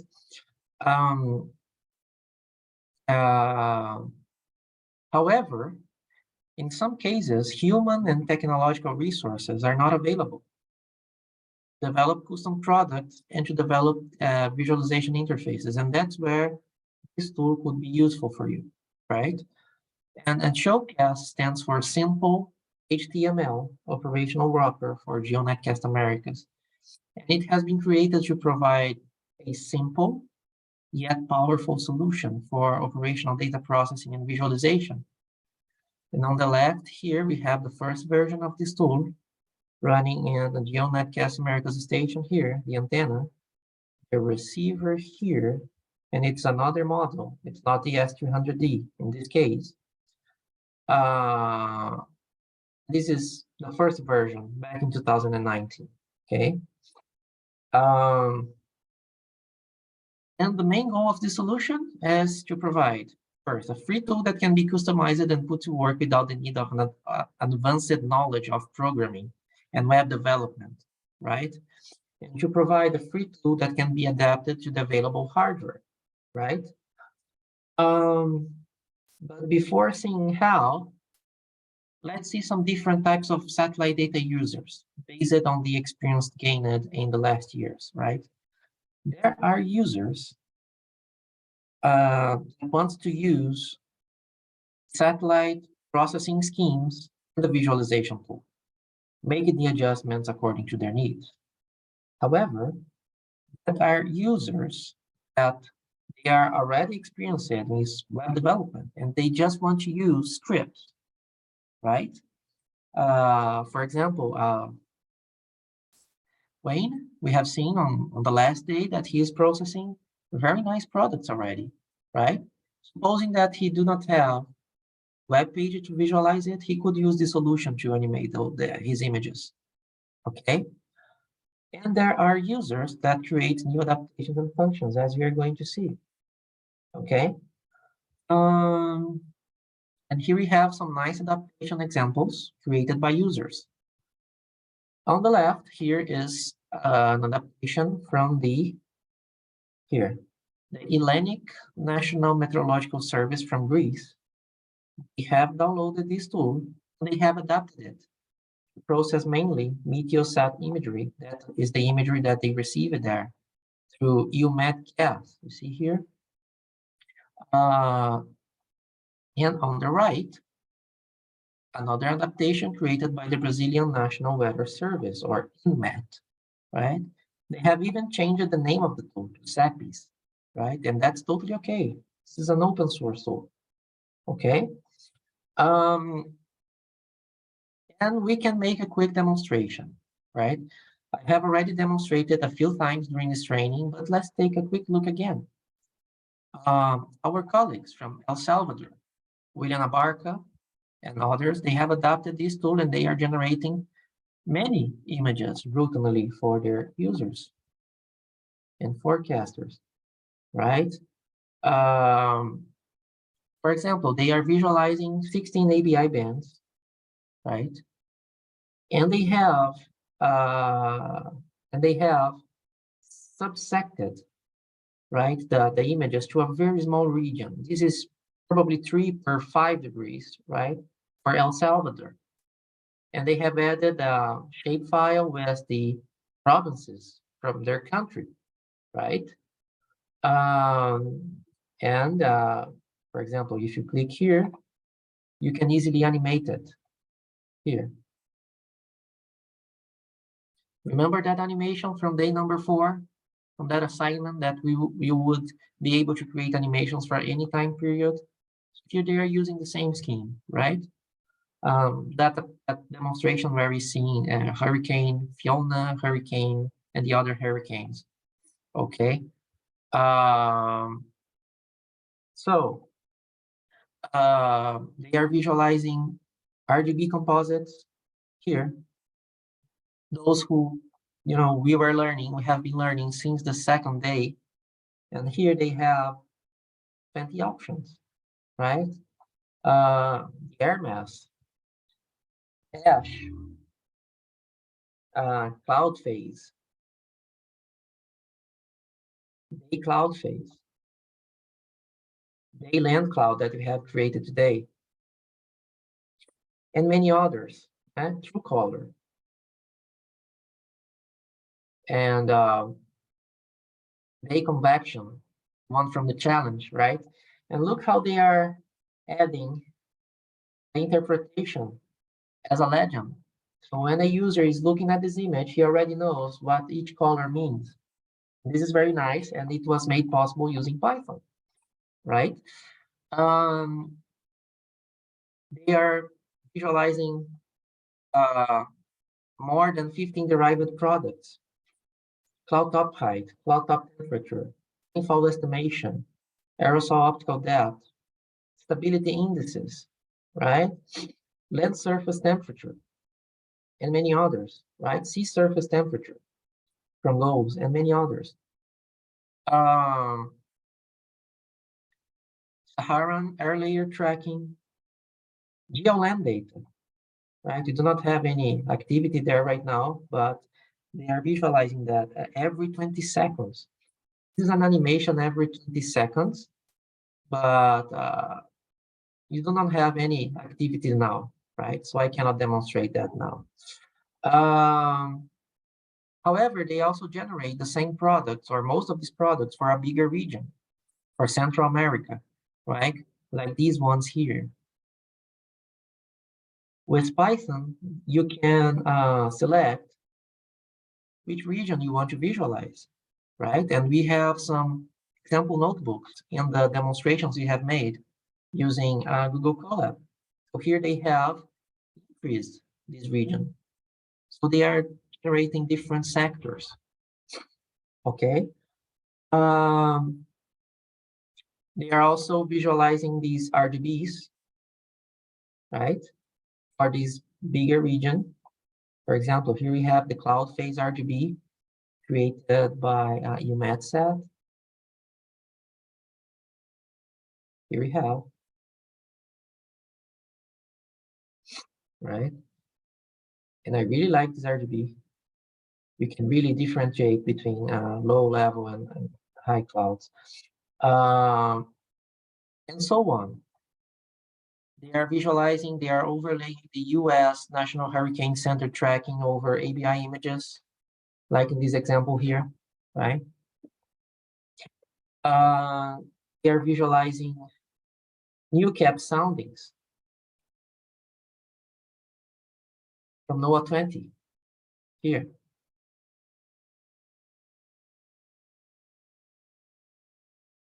Blended TPW, right, for El Salvador and for Central America. They're visualizing the advected layered precipitable water product from Sierra, right? And many more products, okay? Flood mapping products, remember the flood mapping products that I have shown you a couple of days ago, the training from NOAA? They are plotting it here. And here you have some pixels indicating possible floods, right? And you need to interpret based on the information provided by NOAA if these are floods or not, okay?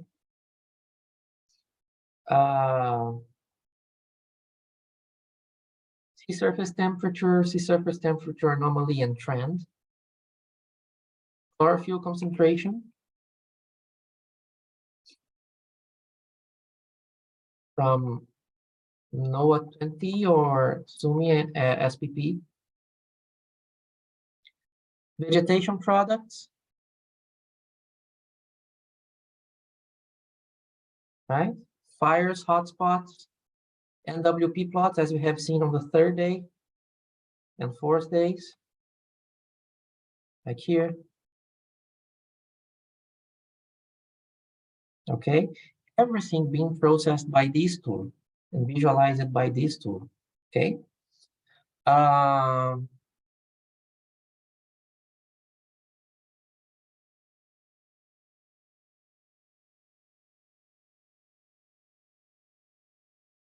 Just a moment.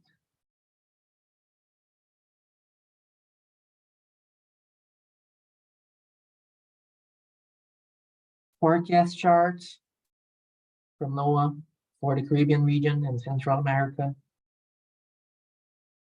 This is for the Eastern Caribbean. And other alerts and warnings, okay? Tsunami warnings and much more. And this is the hotspots interface provided by this tool. Okay, so if you go, for example, to this point and click here, you see that this is a hotspot detected by Go16 today at 6:45, 6:45 UTC. And you can change the background image as well to check where it is. Okay, so this is the kind of thing this tool is capable to do. Okay, and all of that using this solution. You may find an installation and configuration manual in the GNC-A blog, and also download the latest version. However, as I said, we should have an update soon, so I really recommend waiting a little bit. But you can see all the details of this tool in the blog. Here at documentation, GNC documentation. And download the manual of the solution. And you have all the details: downloading, directory structure, installing, basic configuration, advanced configuration, processing module, and so on. So you have a very nice guide, Okay. Okay. And basically, when you download it, you see a structure like this one with different directories and very similar to the structure of that assignment from day number 4. Remember that? Where we have created animations from different events just by changing time and date. You have a very similar structure, but with more folders, right? So we have a folder with color tables, guides, HTML, the installers, legends, logos, etc., etc., etc., right? And what this tool basically does is automating as much as possible everything we have learned during this training, right? For example, remember the procedure available in the blog to install the necessary tools to run scripts locally?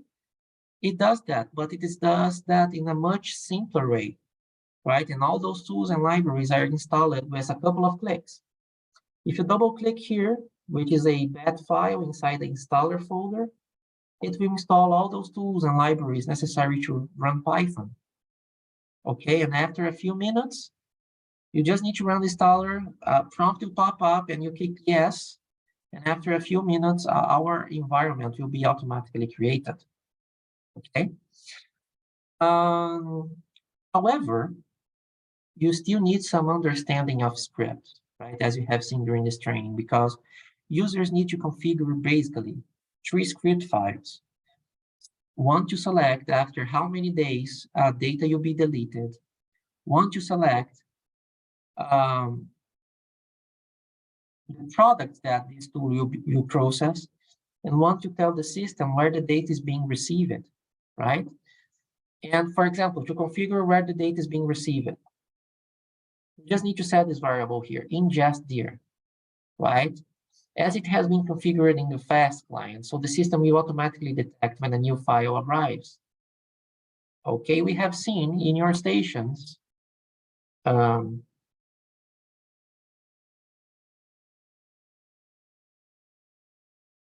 here.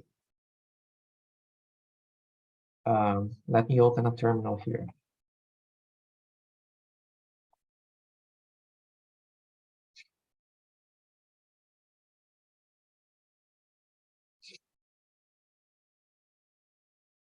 In your stations, the receive directory is in cd/ess/data/satellite/fast. Here you have all these receiving folders, right? We have been investigating.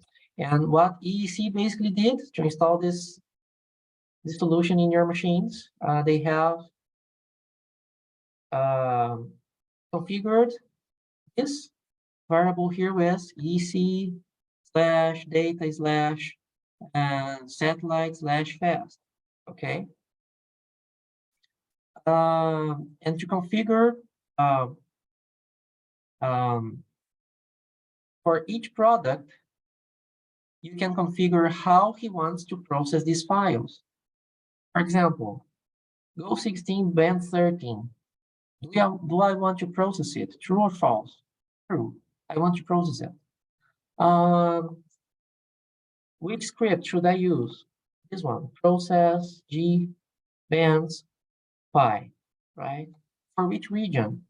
Oh, -63 to -35 as longitudes and -35 to -10 as latitudes. Remember the extent variable that we have been using, right? And which resolution? 2 kilometers in this case. So this is, you have one of these for each one of the products, right? And after configuring these initial parameters, we start processing the files automatically. As they are received, users need to double click one of these 2 icons here. For example, if you're using Windows, you just double click SHOWCast Start Windows, right? And if you're using Linux, you just need to run this shell script here, right? And then you do that, some terminal windows will pop up, and the files will be processed automatically, right? And users can visualize the plots by clicking at this icon here, which will redirect you to the open page, to the first page, this one.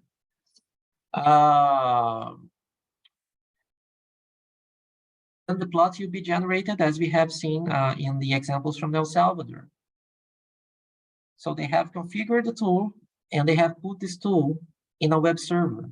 So the images are available online, okay?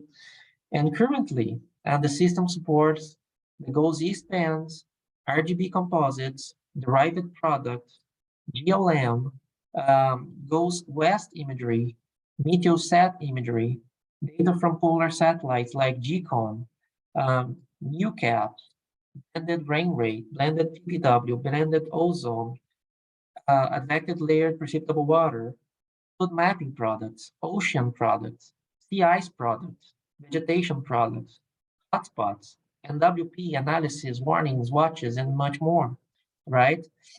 And everything processed with Python. However, with a little bit of automation to make things easier for you, okay? And if you know Python, as we have learned during this training, you will be able to completely change the solution according to your needs and add your own scripts and add your own products, right? We access your stations remotely here.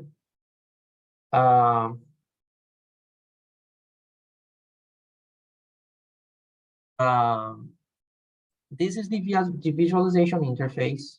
Sorry. And here you have the product, right? Some of the products. However, you also have a terminal here. And if you look at this terminal, you see that it's automatically rolling, right? And as you may see it is automatically detecting new files that are being received and processing these files using scripts, the ones you have created during this training. Okay? For example, if we go to the interface and click here at GLM and GLM density and open the animation window, right? Here you have the animation window and it's the same interface used in the assignment of the day 4, from day 4, right? You can click here and animate, right? The GLM densities in this example, right? It's a little bit slow because I'm remotely accessing the station, okay? But this is an image for today, right? And remember I mentioned that you could change your logo just by changing the PNG file in the logos folder, and that's what EEC did. Here's their logo, okay? So that's basically how it works, right? It's the same thing we have seen during the training. However, with a little bit of automation, okay? I have added some reference slides here related to configuration, so you may check them in the future, how to configure parallel processing, how to use your own logos. If you check here in the interface from El Salvador,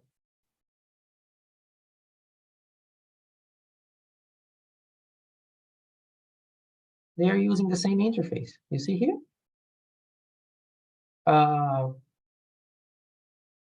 And they have their own logos here.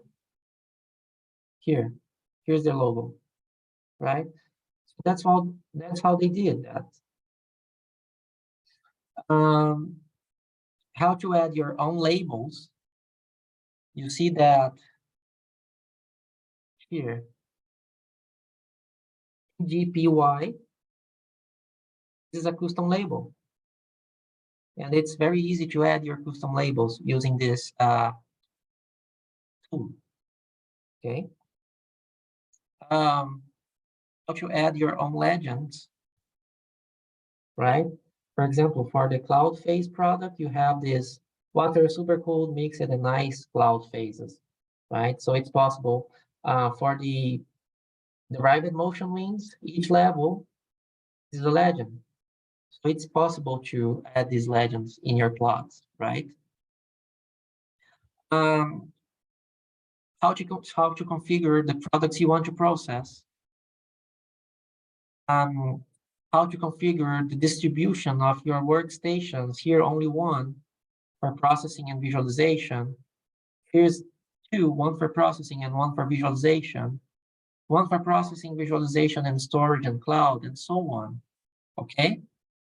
Another nice capability of this tool is the ability to download data directly from the cloud, because it also has a cloud module called Cloud, SHOWCast Cloud, right? How to select the data you want to download from the cloud.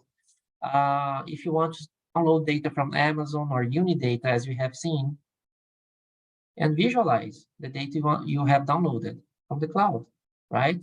And that's basically it. Here we have some screenshots of the latest version, available version 2.5.1. And here's the history, a version history. This project started in 2019, right? And since then, it had 11 updates.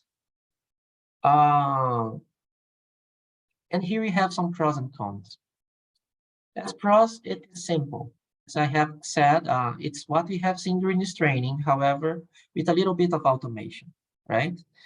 It works with GNC-A Americas, GRB, data from the cloud, and any other data reception mechanism that has the same files that is configured to process, right? It is relatively easy to start. It can be used as a starting point for your own processing scheme. And for cons, maybe for some users, it may be too simple. You are basically visualizing animated PNGs, okay? And given the simplicity of the current architecture, it's not easy to add more powerful functionalities like, visualizing pixel values by moving the mouse cursor and similar. Development is limited on a best effort basis, and some of the scripts can be optimized to make processing faster. However, it's an option, and it's available for you. And it's a nice starting point, especially if you already know how to process your own images, as we have seen, okay? And of course, we have Proteus, as you see here, in our machines. Let me close this window.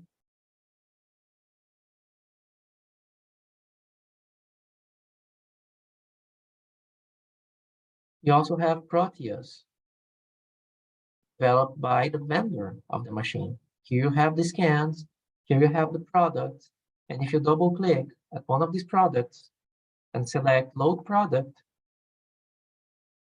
the product will be open in a new window. And you can have multiple windows in your workstations, up to 4 monitors. And you can open multiple windows from Proteus and configure which monitor will show each product. And you have a very powerful tool in your hands, okay? So Proteus is much more powerful. However, if you want to generate images processed with Python and automate the process to make the process simpler, SHOWCast is a tool for you. Okay, so this is a basic introduction to SHOWCast that I would like to show you. And these are already installed in your workstations. You can update it in the future and change it and adapt it according to your needs and make these links available to your downstream users, okay? Okay, now let's see the last presentation from this training, right? Session number 4, general GNC-A data processing. And if you have any questions, just send your questions in the chat box, okay?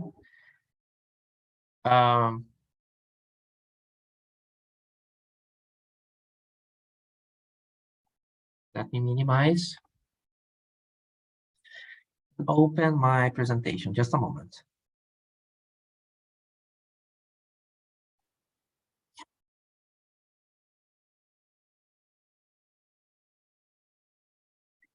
All right, let's finish this training seeing some general GNC-A data processing examples. And at this point, you should have your Colab notebooks ready. This one here, right? Available in Moodle.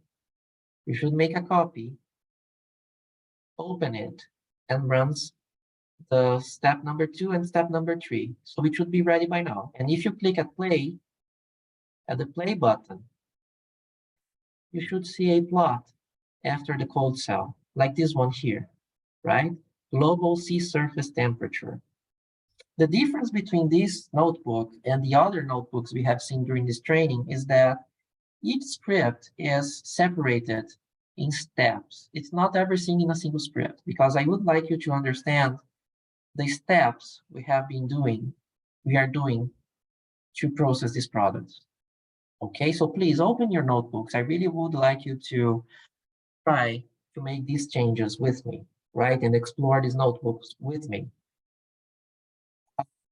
You don't need to install anything in your computer. So the benefits of Google Colab is that if you do not manage to run scripts in your machines, you can do that directly in the cloud, as we have been doing since the first day, okay? And in the first couple of days, we have we have learned how to process GOES-R imagery in XCDF format.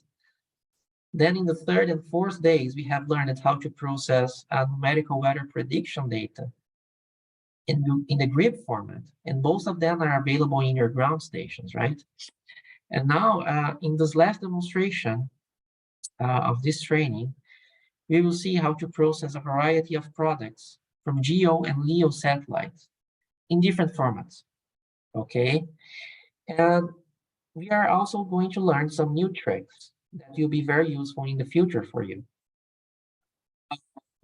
First thing we are going to see is how to install a new library in a Conda environment, because that will be really useful for you, right? And then we will start some demonstrations, plotting some general examples, right?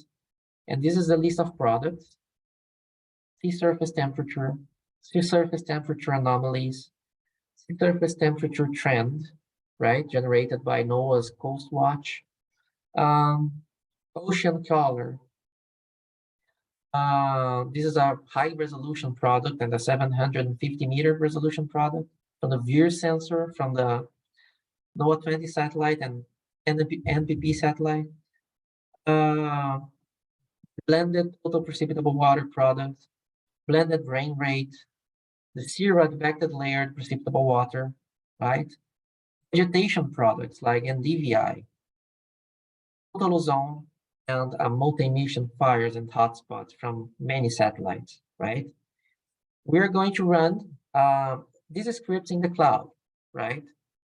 However, just to remember, you have all these scripts in our GitHub page, right? And if you want to run them locally, it's totally possible, right? And if you go to GitHub here in Moodle, in the beginning of the course, there is a GitHub link here, GitHub repository.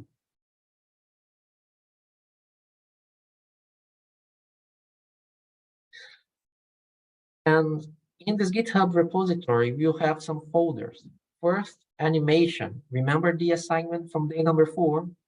You have all that structure here, okay?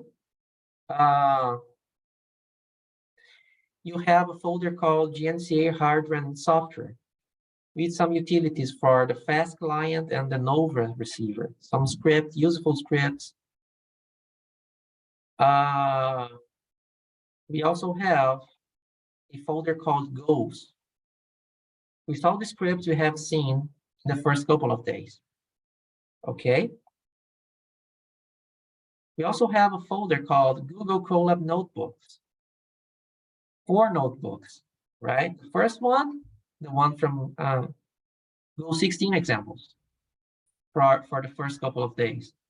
The second one, this one we are seeing now, general products. The third one, NWP, from the 3rd and 4th days. And this one called Ocean, we are not going to see during this training because we do not have the time, but it's available. It's available here and it's available in the Moodle page. You can access it and you have more than 30 examples for oceanography data processing, okay? You have a folder called miscellaneous because, and inside this folder, you have all the 10 script examples you're going to see now. And you have this NWP folder with all the scripts from day number 3 and 4. So you have everything we have seen throughout the week or throughout the course for you to run them locally in your computers, okay? So that's our GitHub. So that's what we are going to see now. And talking about running scripts locally, the first demonstration I would like to make is how to install a new library in a Conda environment, right? As we are going to see in script number 7, this one, right? We will process the Sierra affected layered precipitable water product, right? And during the script, we import this library here by HDF because these files are in the HDF format, right? But in the complementary procedure available in the blog, we haven't installed this library. So if you try to run script number 7 here, right, you will get an error because the script says, hey, I want to import this library. However, this library is not available in your environment, okay? So that is why the error says no module named by HDF, okay? Here's the list of libraries we have installed in the procedure available in the blog, and PyHDF is not available in the list, right? And installing a new library in your environment is very easy, right? You just need to Google the library you want to download with Conda. Conda, for example, Conda PyHDF, right? The first result will redirect you to a web page with a command here, like this example, Conda install PyHDF, right? So you just need to activate your Conda environment, in our case, workshop, and insert this command here, Conda install PyHDF, right? And the installation will begin, okay? And if you say, hey, the following packages will be installed by HDF, do you want to proceed, yes or not? If you click yes, the package will be installed and you see this message, right? Preparing, verifying, and executing transaction, done. And now when you see this, this new library will be installed and you will be able to run script number 7 and plot the Sierra LPW product for any region you want, right? And any of the 4 layers available in the product, as we are going to see, okay? So to go to Google and Google Conda and the name of the library, for example, PyHDF, first result.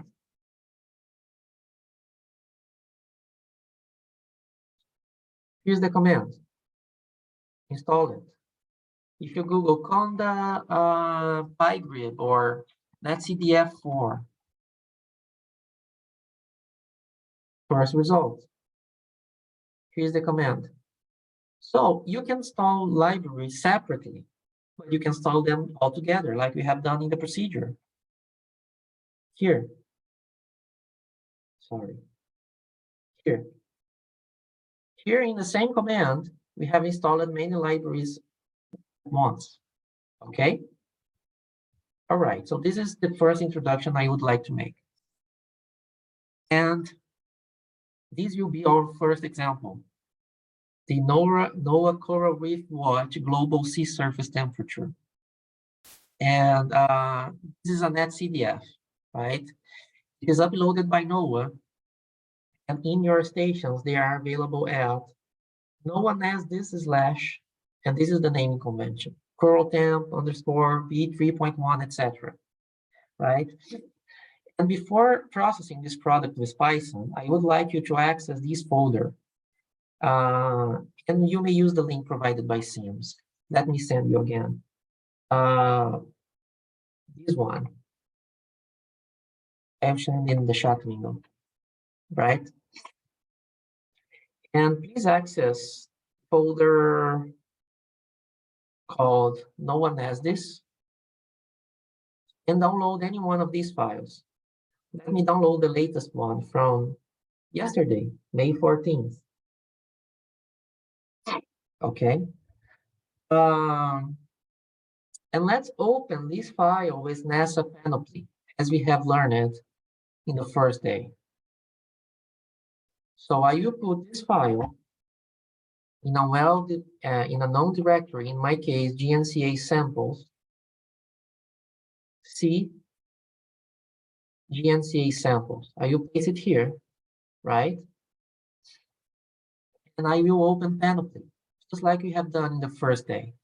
And if you didn't have the opportunity to attend the first day, and you would like to see how you may run Panoply, you have the procedure in Moodle, and you have the recording from the first day, right? So in our Moodle, you have a slide here called Reference Slides, Installing NASA Panoply Data Viewer.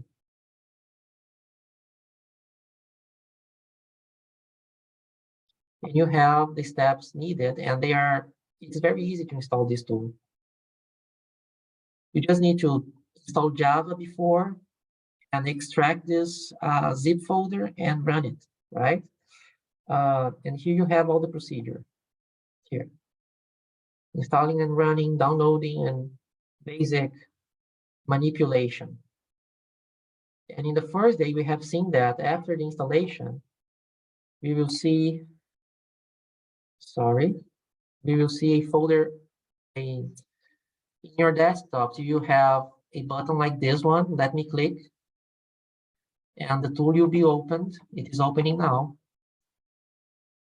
And when it is opened, I will see this window here. And I am able to select the product I would like to visualize. So now the purpose is, hey, I want to process this global sea surface temperature file with Python, but let me understand the structure of this file. Okay. I will click here. And here you have the name of the file and the sub-data set. Remember, for GOSAR, the amount of data sets we had dozens of data sets, and here we have 1, 2, 3, 4, 5, 6, only 6, right? Much less data sets than in a GOSAR file. And in this example, we have 6, and the first is called Analyzed SST, which is the data we want to plot, right? Let me plot it here. Just double click at it and create. It is loading, and it will take a considerable time to plot it, because as you may see here, look at the amount of lines and columns. We have 3,600 rows by 7,200 columns, because this is a global file, right? And apart from the number of rows and columns, we have another dimension here called time, right? So this is a 3D matrix, however, with a single layer, as we see here. For some reason, when NOAA created this file, they have added a single time, right? So in this file, we have the global sea surface temperature for a single day, right? So we have one day, 3,600 rows by 7,200 columns, okay? That's almost the double than we have with, say, 2 kilometer of cruise files for band 13, for example, right? And that's why Panoply is taking a while to load it, okay? Another thing I would like you to note is that we have 2 data sets, and that's important. One called latitudes, and the other called longitudes, right? Lat and long, right? And you see that for most of the examples in this last Google Colab notebook, this will be the case. Most products we are going to process will have these 2 variables here, and that will make our lives much easier, okay? And here's the plot, okay? This is a global SSD file, and I can zoom in to any region I want. And this is for yesterday, right? And one thing I would like you to see, apart from the latitudes and longitudes, is a data set called time, right? And if you click at it, this is what you see, right? This file or this data set contains the number of seconds since January 1st, 1981, okay, 0 UTC, okay? And why is that? I don't know, but NOAA uses this reference for this product. And you see that this reference changes from product to product. And for some products, we don't even have this reference. So you need to retrieve the file date from the file name, right? And one last thing I would like you to see with Panoply is when you click at latitudes and check the values. As we're seeing here, latitudes start from the lower latitudes, right? Minus 90 in this example, right? Minus 90. And remember, we need to identify in our im_show command the origin of the data, right? And when the latitudes starts with the minimum values, the origin of our information is lower. So that's something important for us to remember before we start learning how to process this product with Python. So this is the procedure. We have a new product. The first thing I do when I need to process a new product is open it with Panoply. Because then I can understand, hey, this is the data set I want to plot. It is called analyzed_SST because I will need that in my Python script. It has a latitude array and a longitude array. That's perfect because I will be able to subsect and crop the global product easily, as we are going to see. And I have time variable, and I can retrieve the time and date for that particular file. So I have everything I need. I understand the file I'm going to work. And now let's see how you can do that with Python, right? And in our Colab notebook, going back to our Colab notebook here, for every one of these products, right? We have 10 examples here, right? And we have separated the code in multiple cells.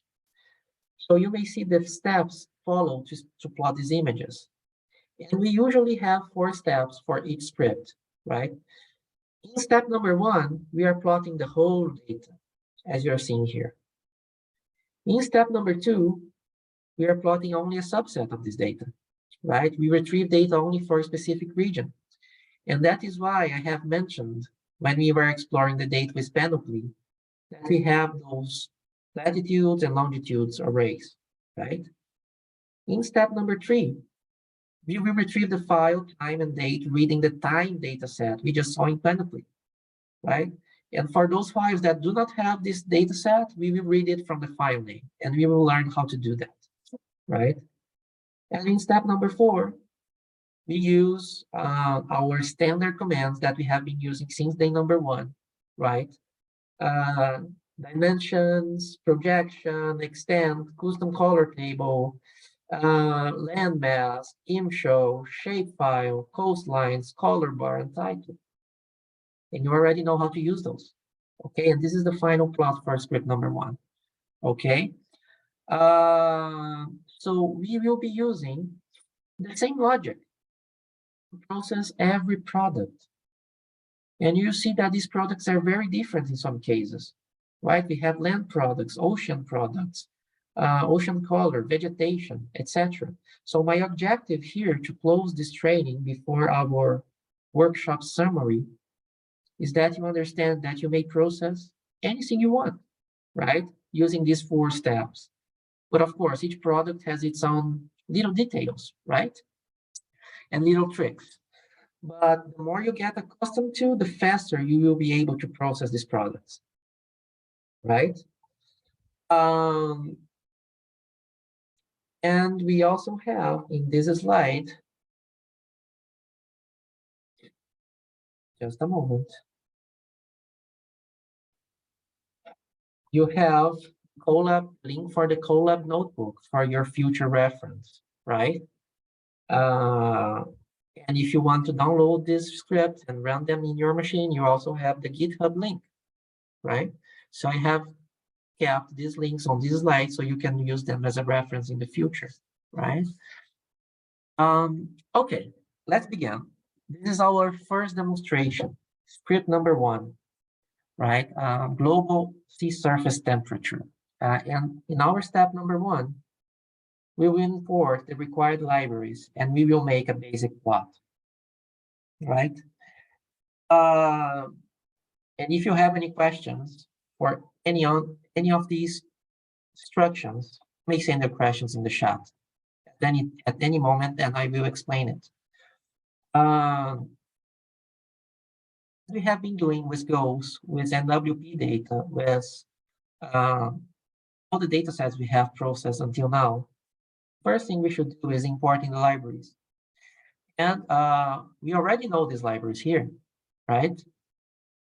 CDF4 dataset module, matplotlib pyplot module, R2P and shape reader to add shape files, C feature to add land masks or sea masks, ocean masks, NumPy date time to facilitate the processing of times and dates, and the matplotlib colors to create custom color scales, right? In all these examples, we are only using custom color scales most of the time, right? We are using color scales created by scratch, from scratch, most of the time, as we have seen in day number 4 with NWP, okay?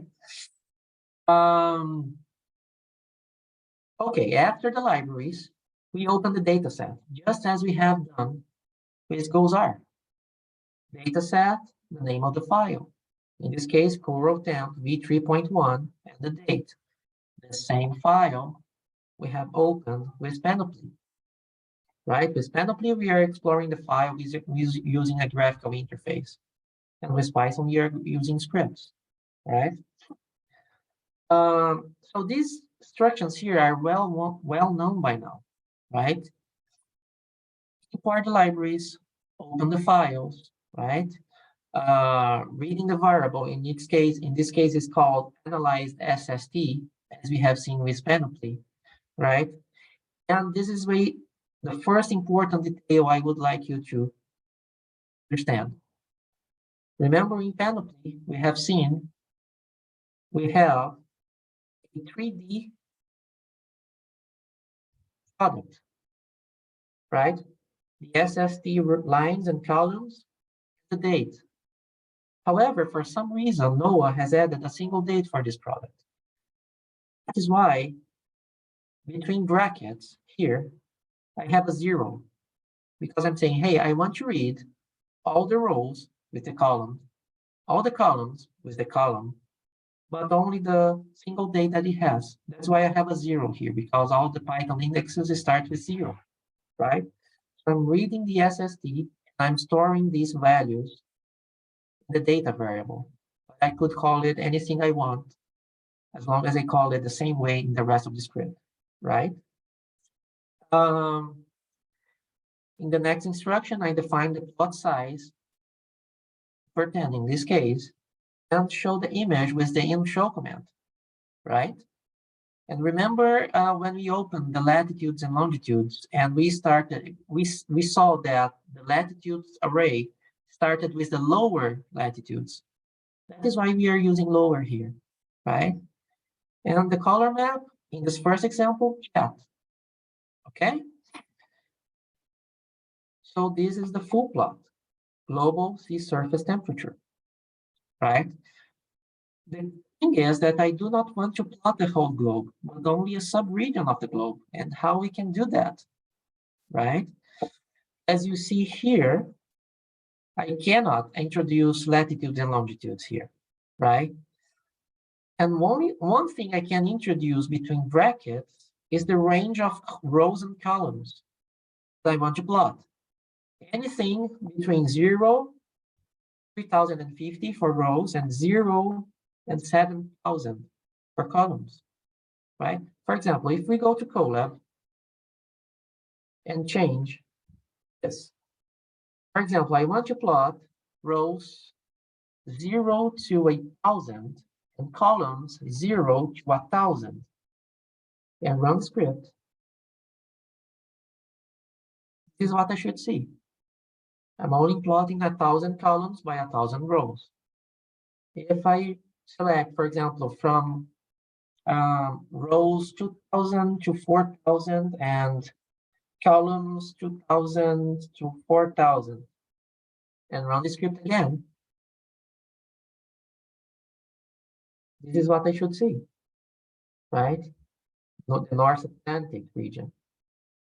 But that's not really intuitive, right? I don't know, that the North Atlantic region corresponds to rows 2,000 to 4,000 and columns 2,000 to 4,000. I don't know that. That's not intuitive. So there must be a way to convert a range of latitudes and longitudes to a range of rows and columns, right? And here is the trick. Here, this is the trick, right? And if you learn how this works, you will be able to use this trick in dozens of products available in your ground stations, right? As we have seen in Panoply here, there are a couple of variables called lat and long, okay? So first thing we will do is reading, right? We will read these lats and longs, and we will store in these arrays in variables called lats and longs, because I want to call them this way, but you could have called them any way you want, right? Before that, look at what we are doing here. Just like as we did with the NWP data, we are creating a list of coordinates: minimum longitude, minimum latitude, maximum longitude, maximum latitude, 4 values, right? All right, so this is the area I want to plot.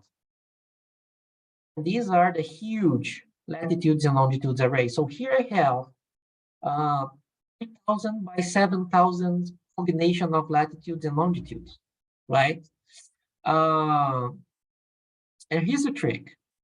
You have a huge array of latitudes and longitudes, but we need to find the exact indices inside the arrays, which corresponds to the maximum and minimum latitudes and longitudes we want to plot here, right? This is how we do it. This seems complicated at first, right? And the latitudes and longitudes arrays, they have the same dimensions of our data array, right? So if they have the same dimensions, and if we find the indices inside these arrays, we can easily retrieve only part of the data, okay? To explain how these commands here work, let me demonstrate that concept in Google Colab so you understand. It's not that hard, right? Let's go to Colab.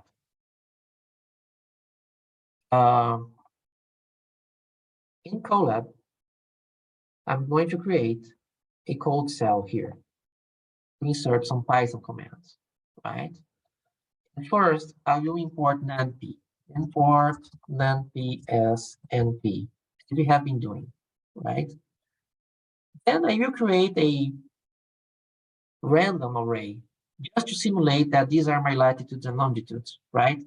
But let's suppose these are the numbers that I would like to find and that they are unknown to me.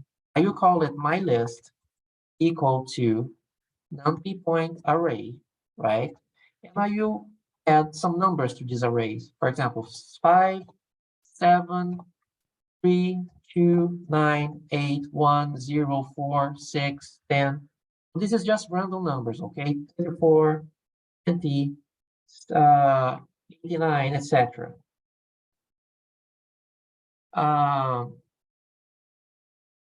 Let's suppose that I do not know these numbers. I do not know the order of these numbers. These are hidden for me, okay?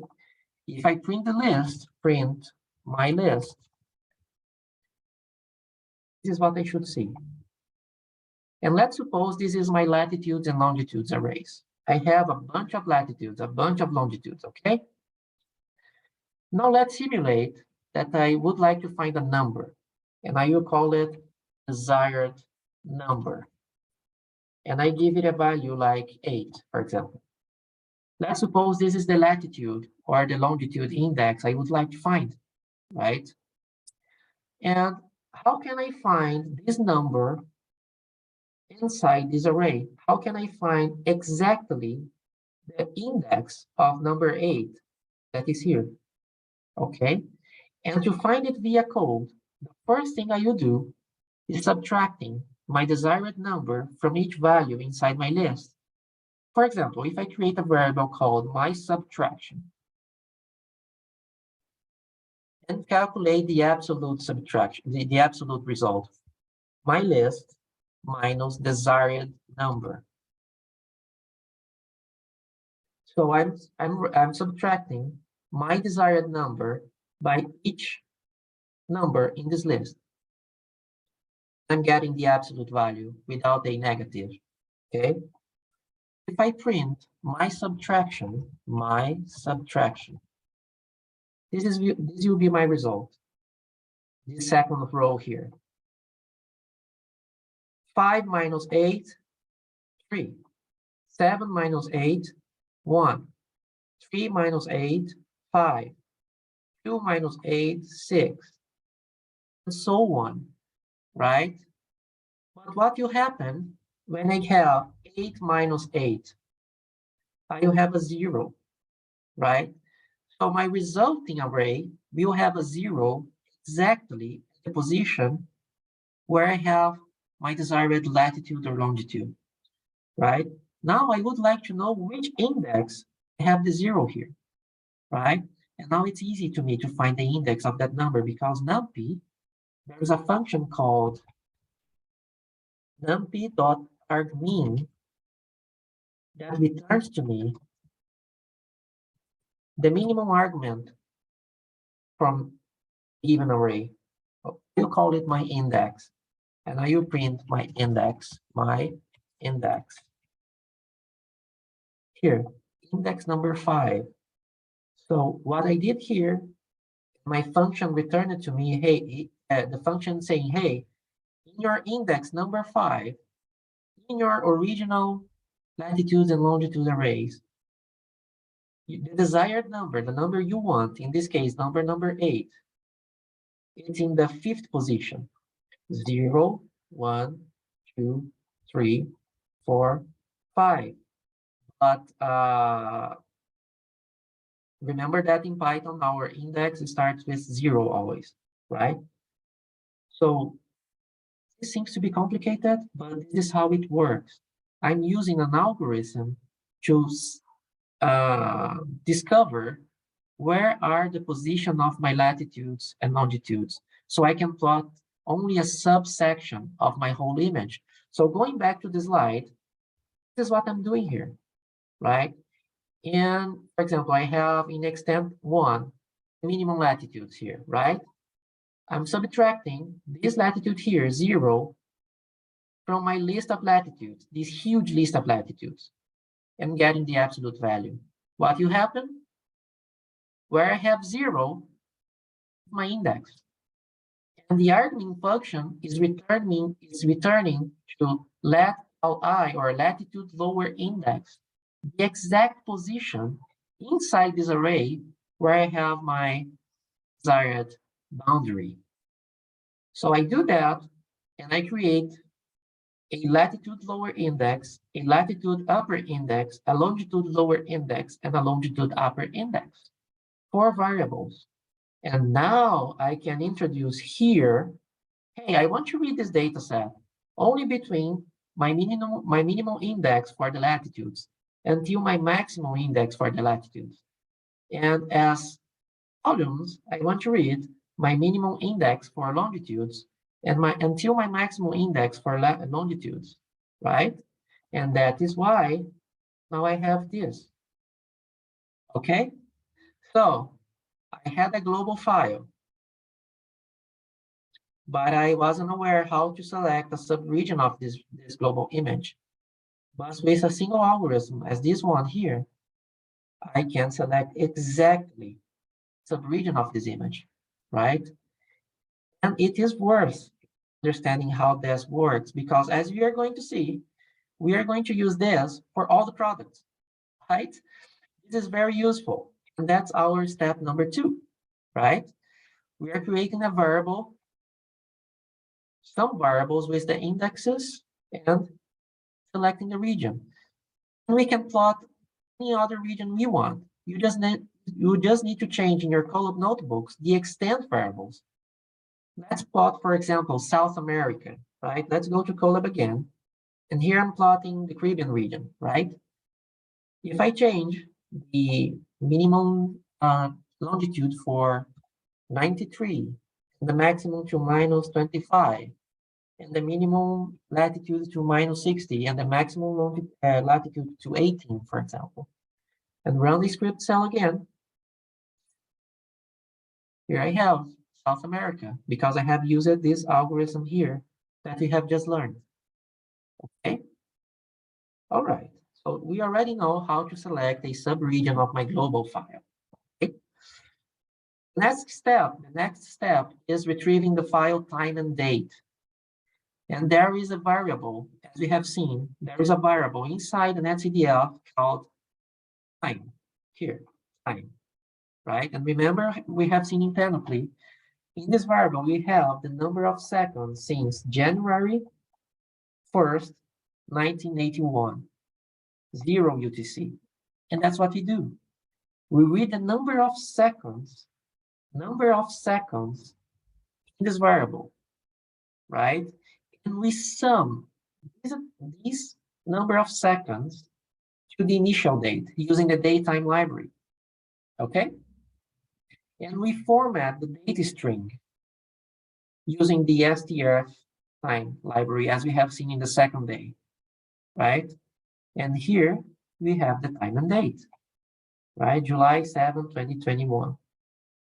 Okay, so if we go to Colab and run the third cell here, you get the time and date for that sample that I have downloaded in my Google Colab. And here we have something wrong. I have inserted 12 UTC, but it's 0 UTC, right? And that can give you an error. See, it's not from the 7th, it's from the 6th July. So you need to know exactly the reference from the data provider, right? Seconds since January 1st, 1981. I don't know why NOAA uses this reference, maybe because of it's when they began to process this time series, I don't know. But they are using this reference here, right? And with the data for a known region and the date, we can easily create a plot using the same commands we have been using until now, since the beginning, right? And that is why when you have more experience, you can reuse much of the code from other examples. And we can easily make changes, the changes you want, right? You may change, for example, the color scale. Let's go to Colab. As we're seeing here, we are using a custom color scale. And I have gotten this color scale from NASA EarthView, I think. Worldview, sorry, NASA Worldview. And we have let me add a layer here, SST, sea surface temperature.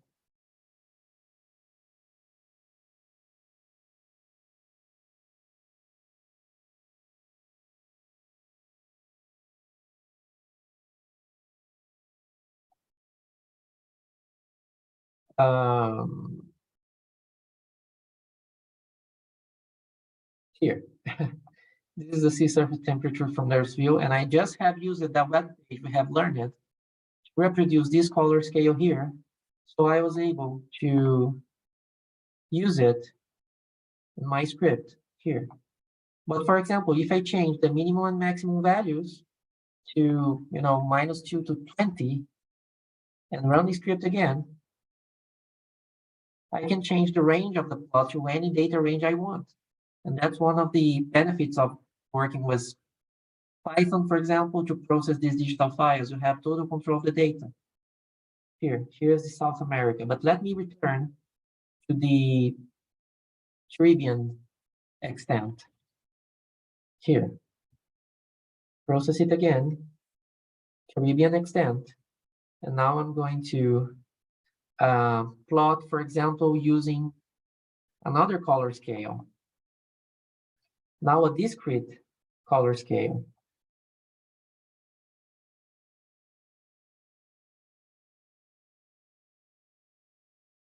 Let me run it again, just a moment.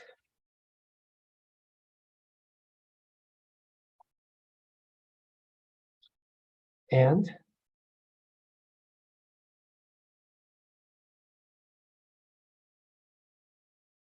here you have the same data set for the Caribbean region, however, with a discrete color scale created from scratch via code.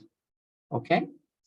Total control of the data. And surprisingly, this algorithm here is used to plot most of the product, right? Let's see a second example. Sea surface temperature anomaly, right? It's basically the same, right? Libraries, opening the file, reading the variable. I have studied this file with Panoply before, and it's called sea surface temperature anomaly, right? It's also a global image. I have a 3D matrix, but I will have only a single date. That's why I have a 0 here, right? However, when I have opened this file with Panoply, for some reason, the NOAA developers for this product, they have started with the higher latitudes. That's why my origin here is upper, okay? And this is my result. Then, the same algorithm, define an extent, read the latitudes, read the longitudes, calculate the indices for this region here, right? And read the sea surface temperature anomaly only for that interval, okay? And this should be the result.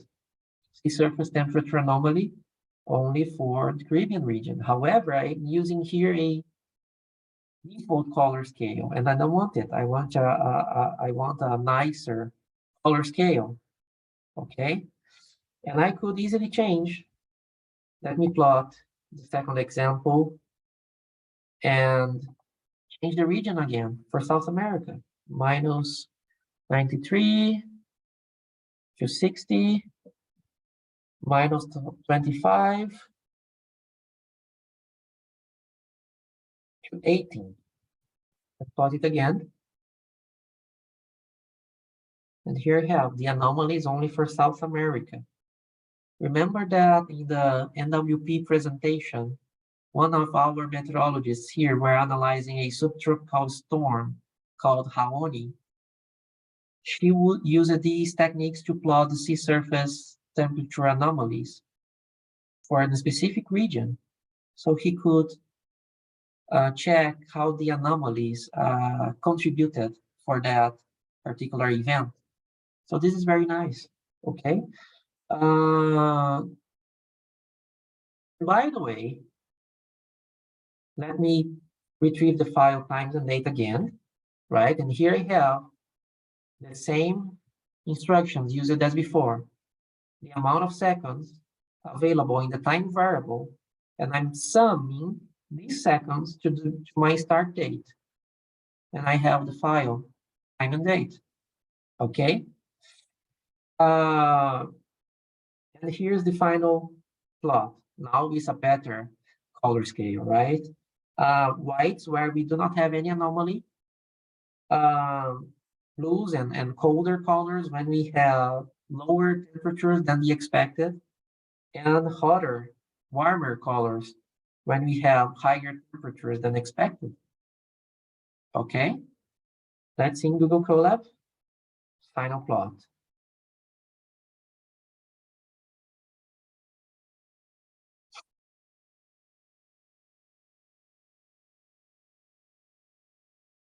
Here, sea surface temperature anomalies for South America. And look that I have now in landmass, you see? That's the first time that we are using land masks. And that's one of the features from Cartopy. If you look at this instruction here, add feature land, Cartopy will insert land mask. And I could also add an ocean mask. For example, for the land surface temperature, I could use a land mask, an ocean mask. Okay? So that's our second example. And you see that it's very, very similar to the first one with some little subtle differences. And that's the thing. That's why you need a software like Panoply to study the data sets before, right? In our third example, it's the same, but it's another product. Sea surface temperature 7-day trend, right? Libraries, data reading, variable, upper, because it starts with the upper latitude, global plot, the region I want to plot, the algorithm to detect indices, and plot that image only for this particular index for this particular interval. And this should be the result. Okay. And again, read the time from the files, from the data set, read the time data set from the files, from the metadata, right? And plot the information, right? Sea surface trend for the past 7 days. And the unit is degrees per week. -1, -2, -3, +1, +2, +3. Okay. You see the same sequence, the same algorithms, plotting different data sets. And now you have a better idea of how SHOWCast processes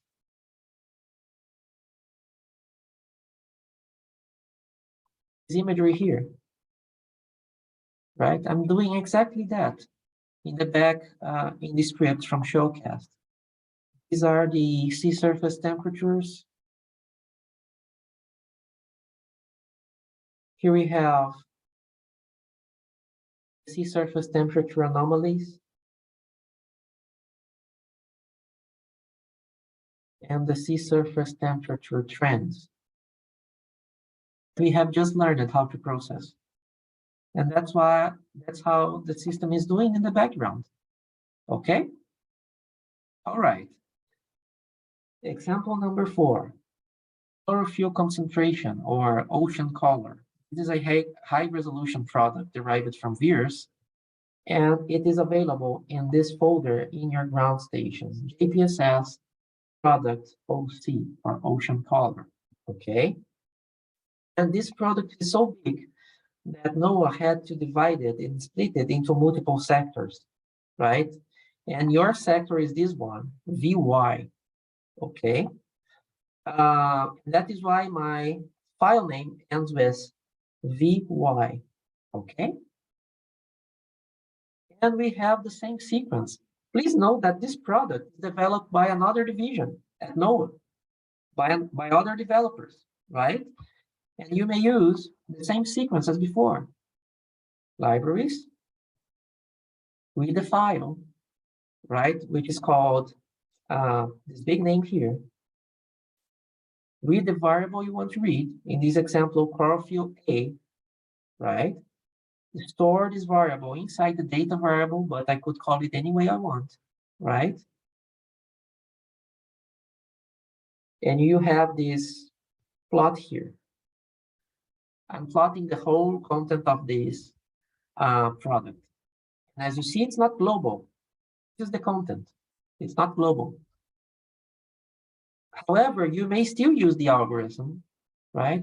As long as you have the latitudes and longitudes as arrays inside your file, right? Define the extent, right? Read the latitudes and longitudes, which in this case are called rows and calls. That is why it's important to study your file before with Panoply, right? Calculate the indices, right?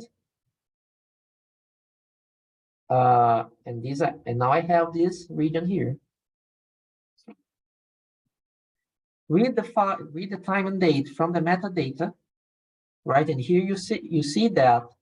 Use another reference here, right?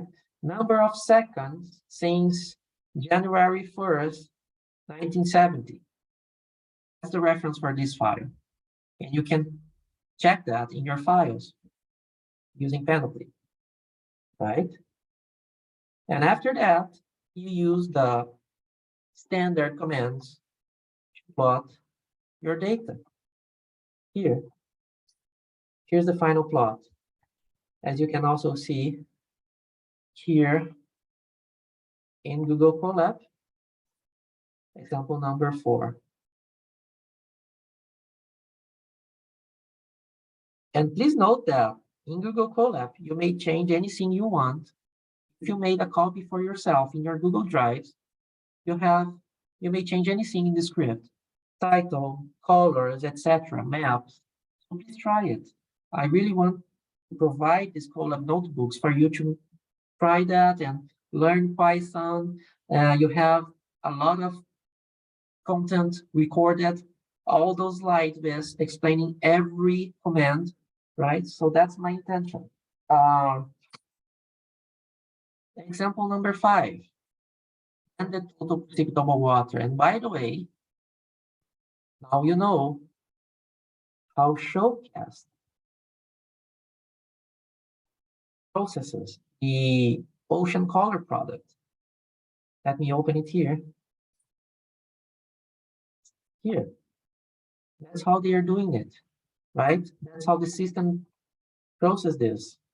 Of course, you have different passages and you have different cloud conditions every day, right? But this is the final product. Okay. Example number 5, blended total precipitable water. Derive it from 9 LEO satellites. And in your GeoMatCast stations, it's available here, JPSS products BTPW, right? To process it with Python, again, same sequence. Libraries, open the file, right? Read the variable you want, TPW in this case, right? And I'm reading everything here, okay? And please note that for this file, I do not have a time dimension here, right? It's not a 3D matrix, it's a 2D matrix. So I'm reading everything without a 0, right? And this is the global plot, okay? Define the extent, read the latitudes and longitudes, okay? Calculate the indices for a subregion and read only that subregion, okay? And here's it. And here we have something new. Unfortunately, in some products, we do not have the times and dates as a variable, right? In the NetCDFs. And an alternative is reading the date directly from the file name. And we can do that easily by reading the string of the name of the file and extracting only the information we need. If you look at the file name here, in the file naming convention, you have all these letters here, PHP, TPW, etc., etc. They start off the LEO fleet scans, the end of the LEO fleet scans, and the file creation date. If somehow I manage to retrieve only this part of the string, I can use this in my plot, right? So I'm using these instructions here. This first instruction, I'm saying, hey, I want to retrieve the whole string between _C and .nc.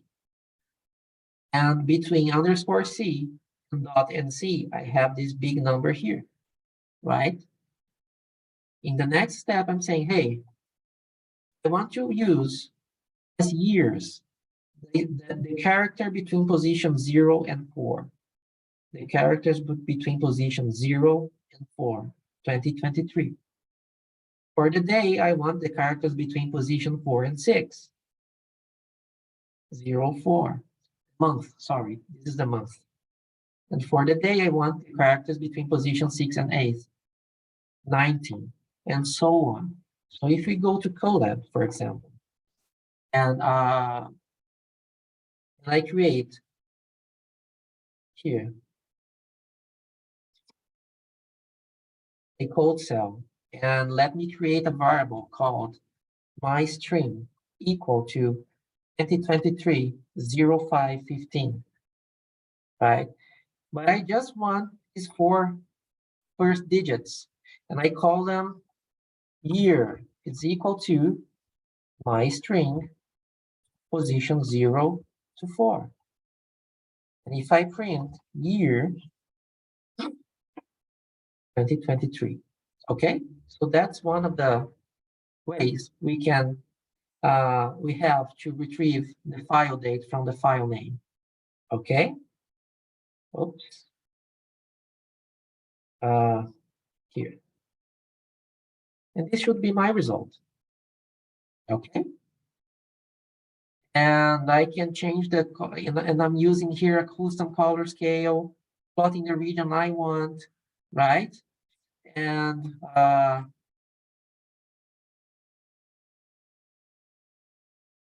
this is how SHOWCast is processing this information as well. Here. Okay. I'm basically doing this, what we are doing in Colab. Here. This is the result. I'm basically doing this, however, with SHOWCast, I'm automating this, detecting new files and doing that automatically, as we have seen in our stations.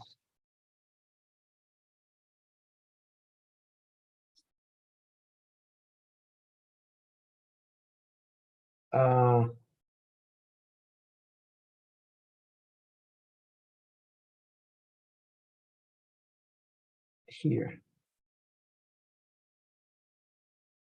In this terminal, I'm automatically detecting this product. Look at the rolling messages, right? He's seeking for new products. And when he he found it, he will plot it.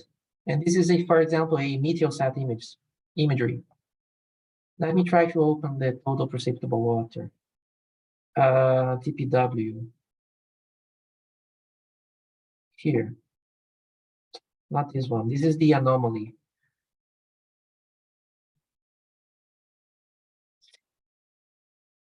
And here you have being animated. Please note that by default, it will plot the whole globe. However, you may configure it for your region so you get something as similar as this, right? Many products being processed the same way, right? And that's the intention, that you understand the infinite possibilities, right? Example number 6, blended rain rate, also derived hourly using microwave data from many LEO satellites, right? And again, the same structure. Libraries, read the data set, read the variable RR, in this case for rain rate, and I have discovered that with Panoply, right? Of the global data. And this is available in the same folder as the TPW, okay? Same algorithm. The extent I want to plot, right? Read the latitudes, read the longitudes, right? Calculate the indices, variables, only for the indices, between these lines and between these columns. And here we have the data only for a particular region of the globe, according to our variable here called extent, right? And here's something additional, and you should understand this instruction by now, right? For each pixel inside the data matrix that is equal to 0, that is no rain, I will set them as NaN-P, not a number. That is why the regions without rain, you are not seeing here. Okay? Total control of the data. Again, read the file time and date from the file name, because I do not have a time variable for this plot, for this file, okay? And using the custom commands that we have learned since the first day, grain rate, okay? And this is a global file. If I go to Google Colab and change the desired extent to the maximum extent, minus 180 to 180, minus 70 to 70, and plot it again. Oops, I need to read the file first. Here, and run it again. I'm reading it for the whole globe. Let me get the file time and date and plot it. And we should see a plot for the whole globe now.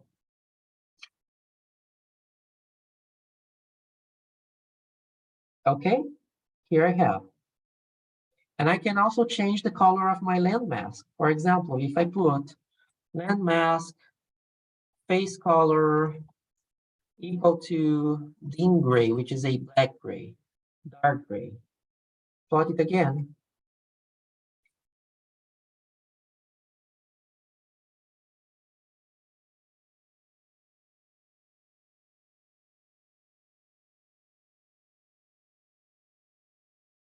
Here you have, right? The landmask has dark gray. Full control of the data. Example number 7. And this is a good one. Zero advected layered precipitable water. Very nice product. And this is one of the products with great feedback from the community. As we have seen on the 5th day, we have 4 vertical layers, right? Surface 850, 850, 70, 700s, 500, 500, 300 HPAs, right? And developed by these colleagues from Sierra. And these are available in your GNC stations at Sierra, and that's it. Here you have hourly files with this advected layered precipitable water. And surprisingly, the same sequence, right? However, now we have an HDF file, not an etcdf. However, Python has a library to read HDF files. Remember in the beginning of the presentation? And that's it. Read it, read the level, right? I want, in this example, 1,850 HPAs, and plot it. Same algorithm to detect only a specific region. However, this product now has another detail, right? This is an additional step. That is why we have 5 steps instead of 4. Because these files are produced in the Mercator projection, right? And in Mercator, the coordinates are in meters, not in degrees. So we need to convert our extent, which are in degrees, to meters. And thankfully, Python has a library called PyProj, which makes all those manipulations, right? And we may convert degrees to meters using PyProj. So Cardopy knows exactly how to plot the map, right? We retrieve the time and date, and we plot the file using a custom color table. And here you have the first layer, right? And someone asked, I think Eugene asked me a couple of days ago, the resolution of this data. And it's 16 kilometers because it's derived from microwave, okay? And if you go to Colab, you can change, for example, I want to plot the layer between 850 and 700 HPA. You just need to change the name of our variable. Let me run the cell. Here you have, I will run the next cell. Here you have Mercator coordinates, time and date, final plot.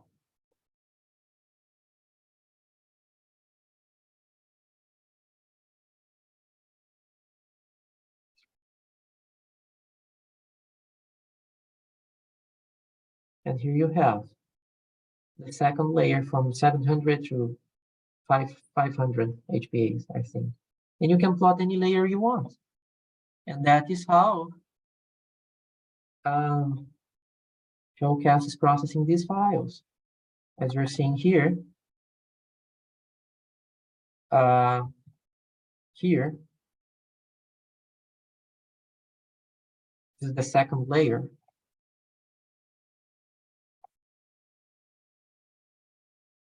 Here, this is the third layer, 700 to 500. And here, the fourth layer, right, 500 to 300 HPAs. Okay? And that's the case for all the other products, right? Vegetation, the same sequence, right? Global, regional, time and date, final plot. And this is the normalized different vegetation index available in the JPSS product vegetation in your ground stations. Okay. Ozone, total ozone, the same, right? Read the file, and this is a grip file. That's why we are using PyGrid here. Read the file, select the extent, read the name of the variable, total column ozone, upper, because we start with the higher latitudes, right? Time and date, and final plot. And here I just added this example because we are using now the orthographic projection to plot the ozone in the northern hemisphere. And you can easily do that with Cartopy. Here, in the projection, I have selected orthographic. Okay? And this is just a final example, right? Using the shape files found or uploaded by NPay. And they have this naming convention, NPay underscore NVF underscore, etc. Right? And with the scatter plot on the matplotlib, I'm just getting longitudes and latitudes from my shape file, which is called this.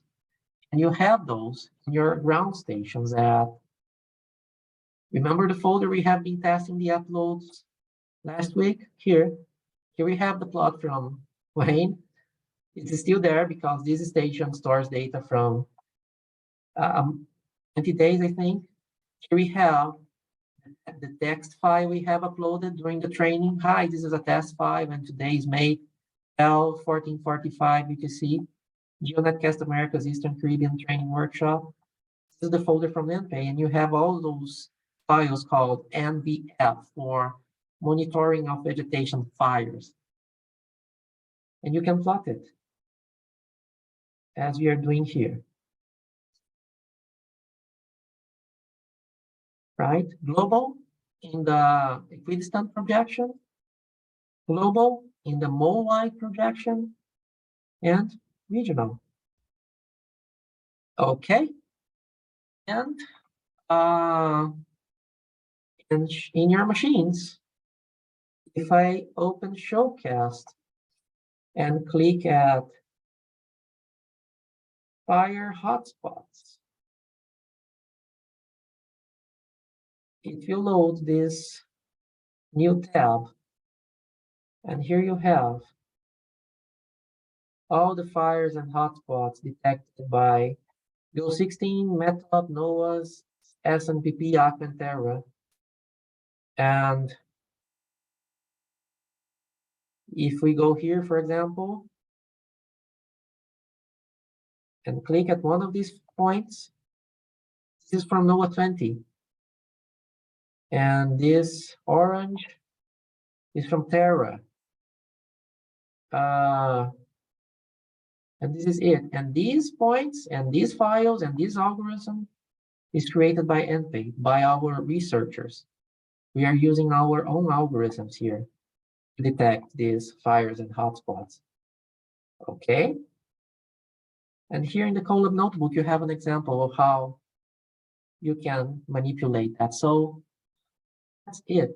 And the objective of this presentation is that you understand when we learn the basic concepts of Python, as we have done during this training, we can process and visualize many products using similar scripting structures, and this opens infinite possibilities, right? Especially when you have access to many digital files as you have with your ground stations, okay?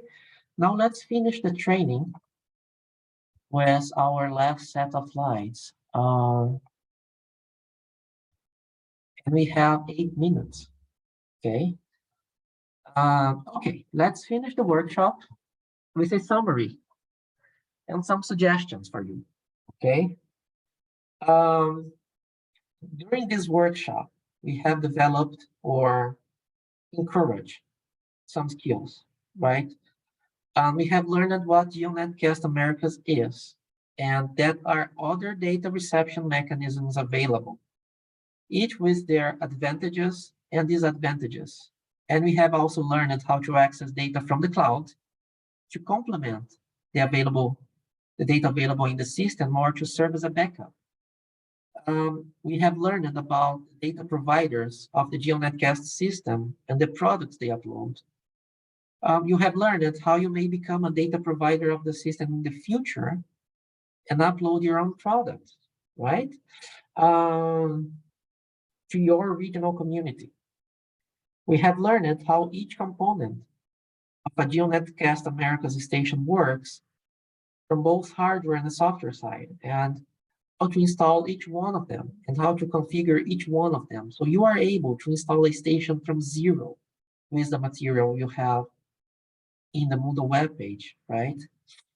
We have also seen the characteristics and specifications of each component of this project, right? And we have remotely accessed one of the stations of the project and demonstrated the visualization options, the specifications, capabilities, among other details. We have learned the disaster capabilities of the system, right? Here. And with 3 examples, right? We have learned crucial maintenance aspects.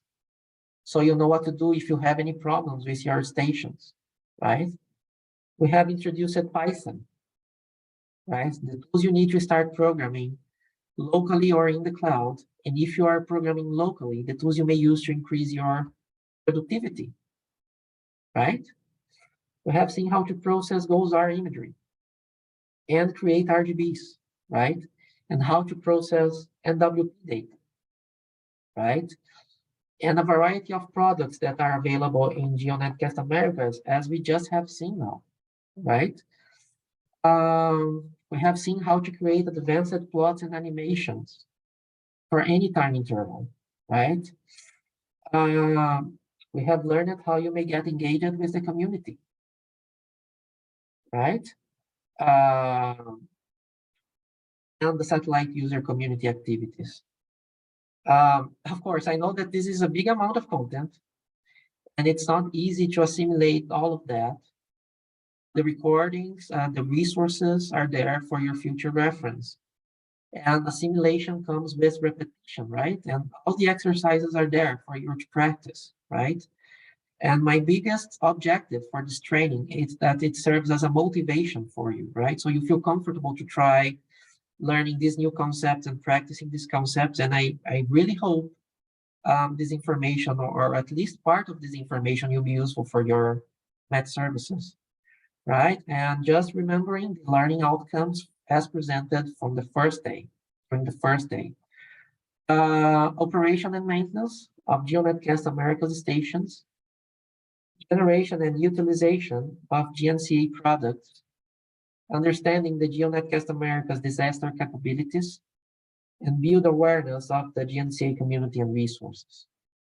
We have tried to cover these aspects. However, if you need more information or clarification about one of these aspects, you may send me an email and I'll be happy to answer. And here I have some suggestions that could help you to take the full advantage of the equipment you have in your hands, right? First, share information among yourselves. You have the same equipment across the MUD services, and maybe some of you are more experienced than others in some aspects. As we have seen during this training, some of you are already able to create your own products. Some are more experienced with web development, and some are more experienced with applications. So share information among you, and based on our experience, that could really help and make things happen faster, as we have seen in the morning in the community engagement examples, right? We stop reinventing the wheel. That's our objective with those engagements, right? Secondly, try to integrate the info with the tools you already know or use. During the fourth day, I think Eugene commented about the Duitra tool. If you're using this tool already, and this tool allows to integrate more data sets, this is excellent, and this would be a nice beginning, right? Third, keep exploring Proteus and your workstations, right? Based on what I have seen, the possibilities of Proteus are many. As EEC suggested, you may add more monitors to your workstations and visualize different products in each monitor. So please try to do that, right? Also, as seen last Friday, your workstations are powerful, right? 65 gigabyte RAM each with 40 threads and a considerable disk space. For you to have an idea, this tool here, this set, Douglas, our developer, is using a workstation. Your workstations are 3 times more powerful than the workstation used to run this tool here, okay? So you have very nice machines available for you. And finally, try to generate value-added products for your med services using the data available in the system and combining information that are not available anywhere around the internet. And also, as we have seen, you will be able to produce them faster than the options available online. If you access the page from El Salvador, for example, and look at the latest band 13 plot here, 16 UTC, right? This is probably faster than the information they have in the online tools, right? So try to do that as well, because they are processing that information only for that particular region with low latency. So doing these suggestions, you'll be able to explore the benefits of your ground stations. Also, please do not forget to evaluate the course. This is very important for future events. Only 5 questions, and you can do that in a couple of minutes, right?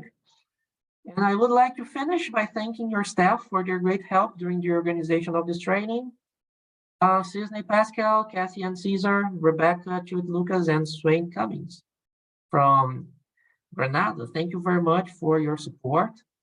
And I would like also to thank Noah and the GNC managers for their great help for providing the necessary information for this training, right? Also, the United States Agency for International Development for supporting the SDCR project, which made all of that possible. And now is 12:30, and I would like to finish with a huge thanks to all the participants of this training. Thank you very much for joining and for your time and attention. And with this, we finish the virtual workshop. Thank you very much. Everyone, I want you all to give a huge hand of applause to Diego for putting all this together and for these a really information-filled program. You could not want a better training in this. There's nothing in GNC-A he didn't cover. There's nothing in GNC-A you should need to know. And I'll tell you, even as from a very, very novice programmer, I've been able to go through some of this and actually create some of the products myself. And you have the advantage of having Protus and the machine, which you don't have to do as much, but you have the ability to localize your products. And I really want to thank Diego for all that he has done over the last 6 days, and in such an efficient manner. Diego, again, blessings to you. Thank you. Thank you everyone for attending. Thank you, Sisney, for being in the background and helping us, and also Rebecca too. And for all of those who actively participated, Eugene, Wayne, couple others as well, you know, asking your questions, sending your emails. Really, it really shows how much we can do. So I don't want to late this. I only ask again 2 things. 1, please fill out the feedback. We really need that feedback so that how we can actually, 1, promote this course and improve on it. I don't know how we can do that. It's such an excellent program. And as well as to sign off as quickly as possible so we don't have very lengthy recordings. Thank you very much, Diego. Thank you. Thank you, everyone. A salute from Brazil.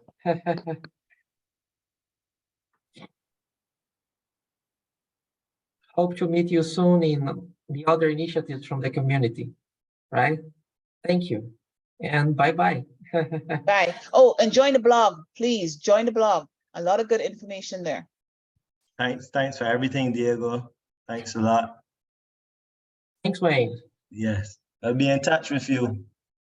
Excellent. That's All the right. idea. Yes. Bye-bye. Bye. Thank you, Diego. Thank you, elders.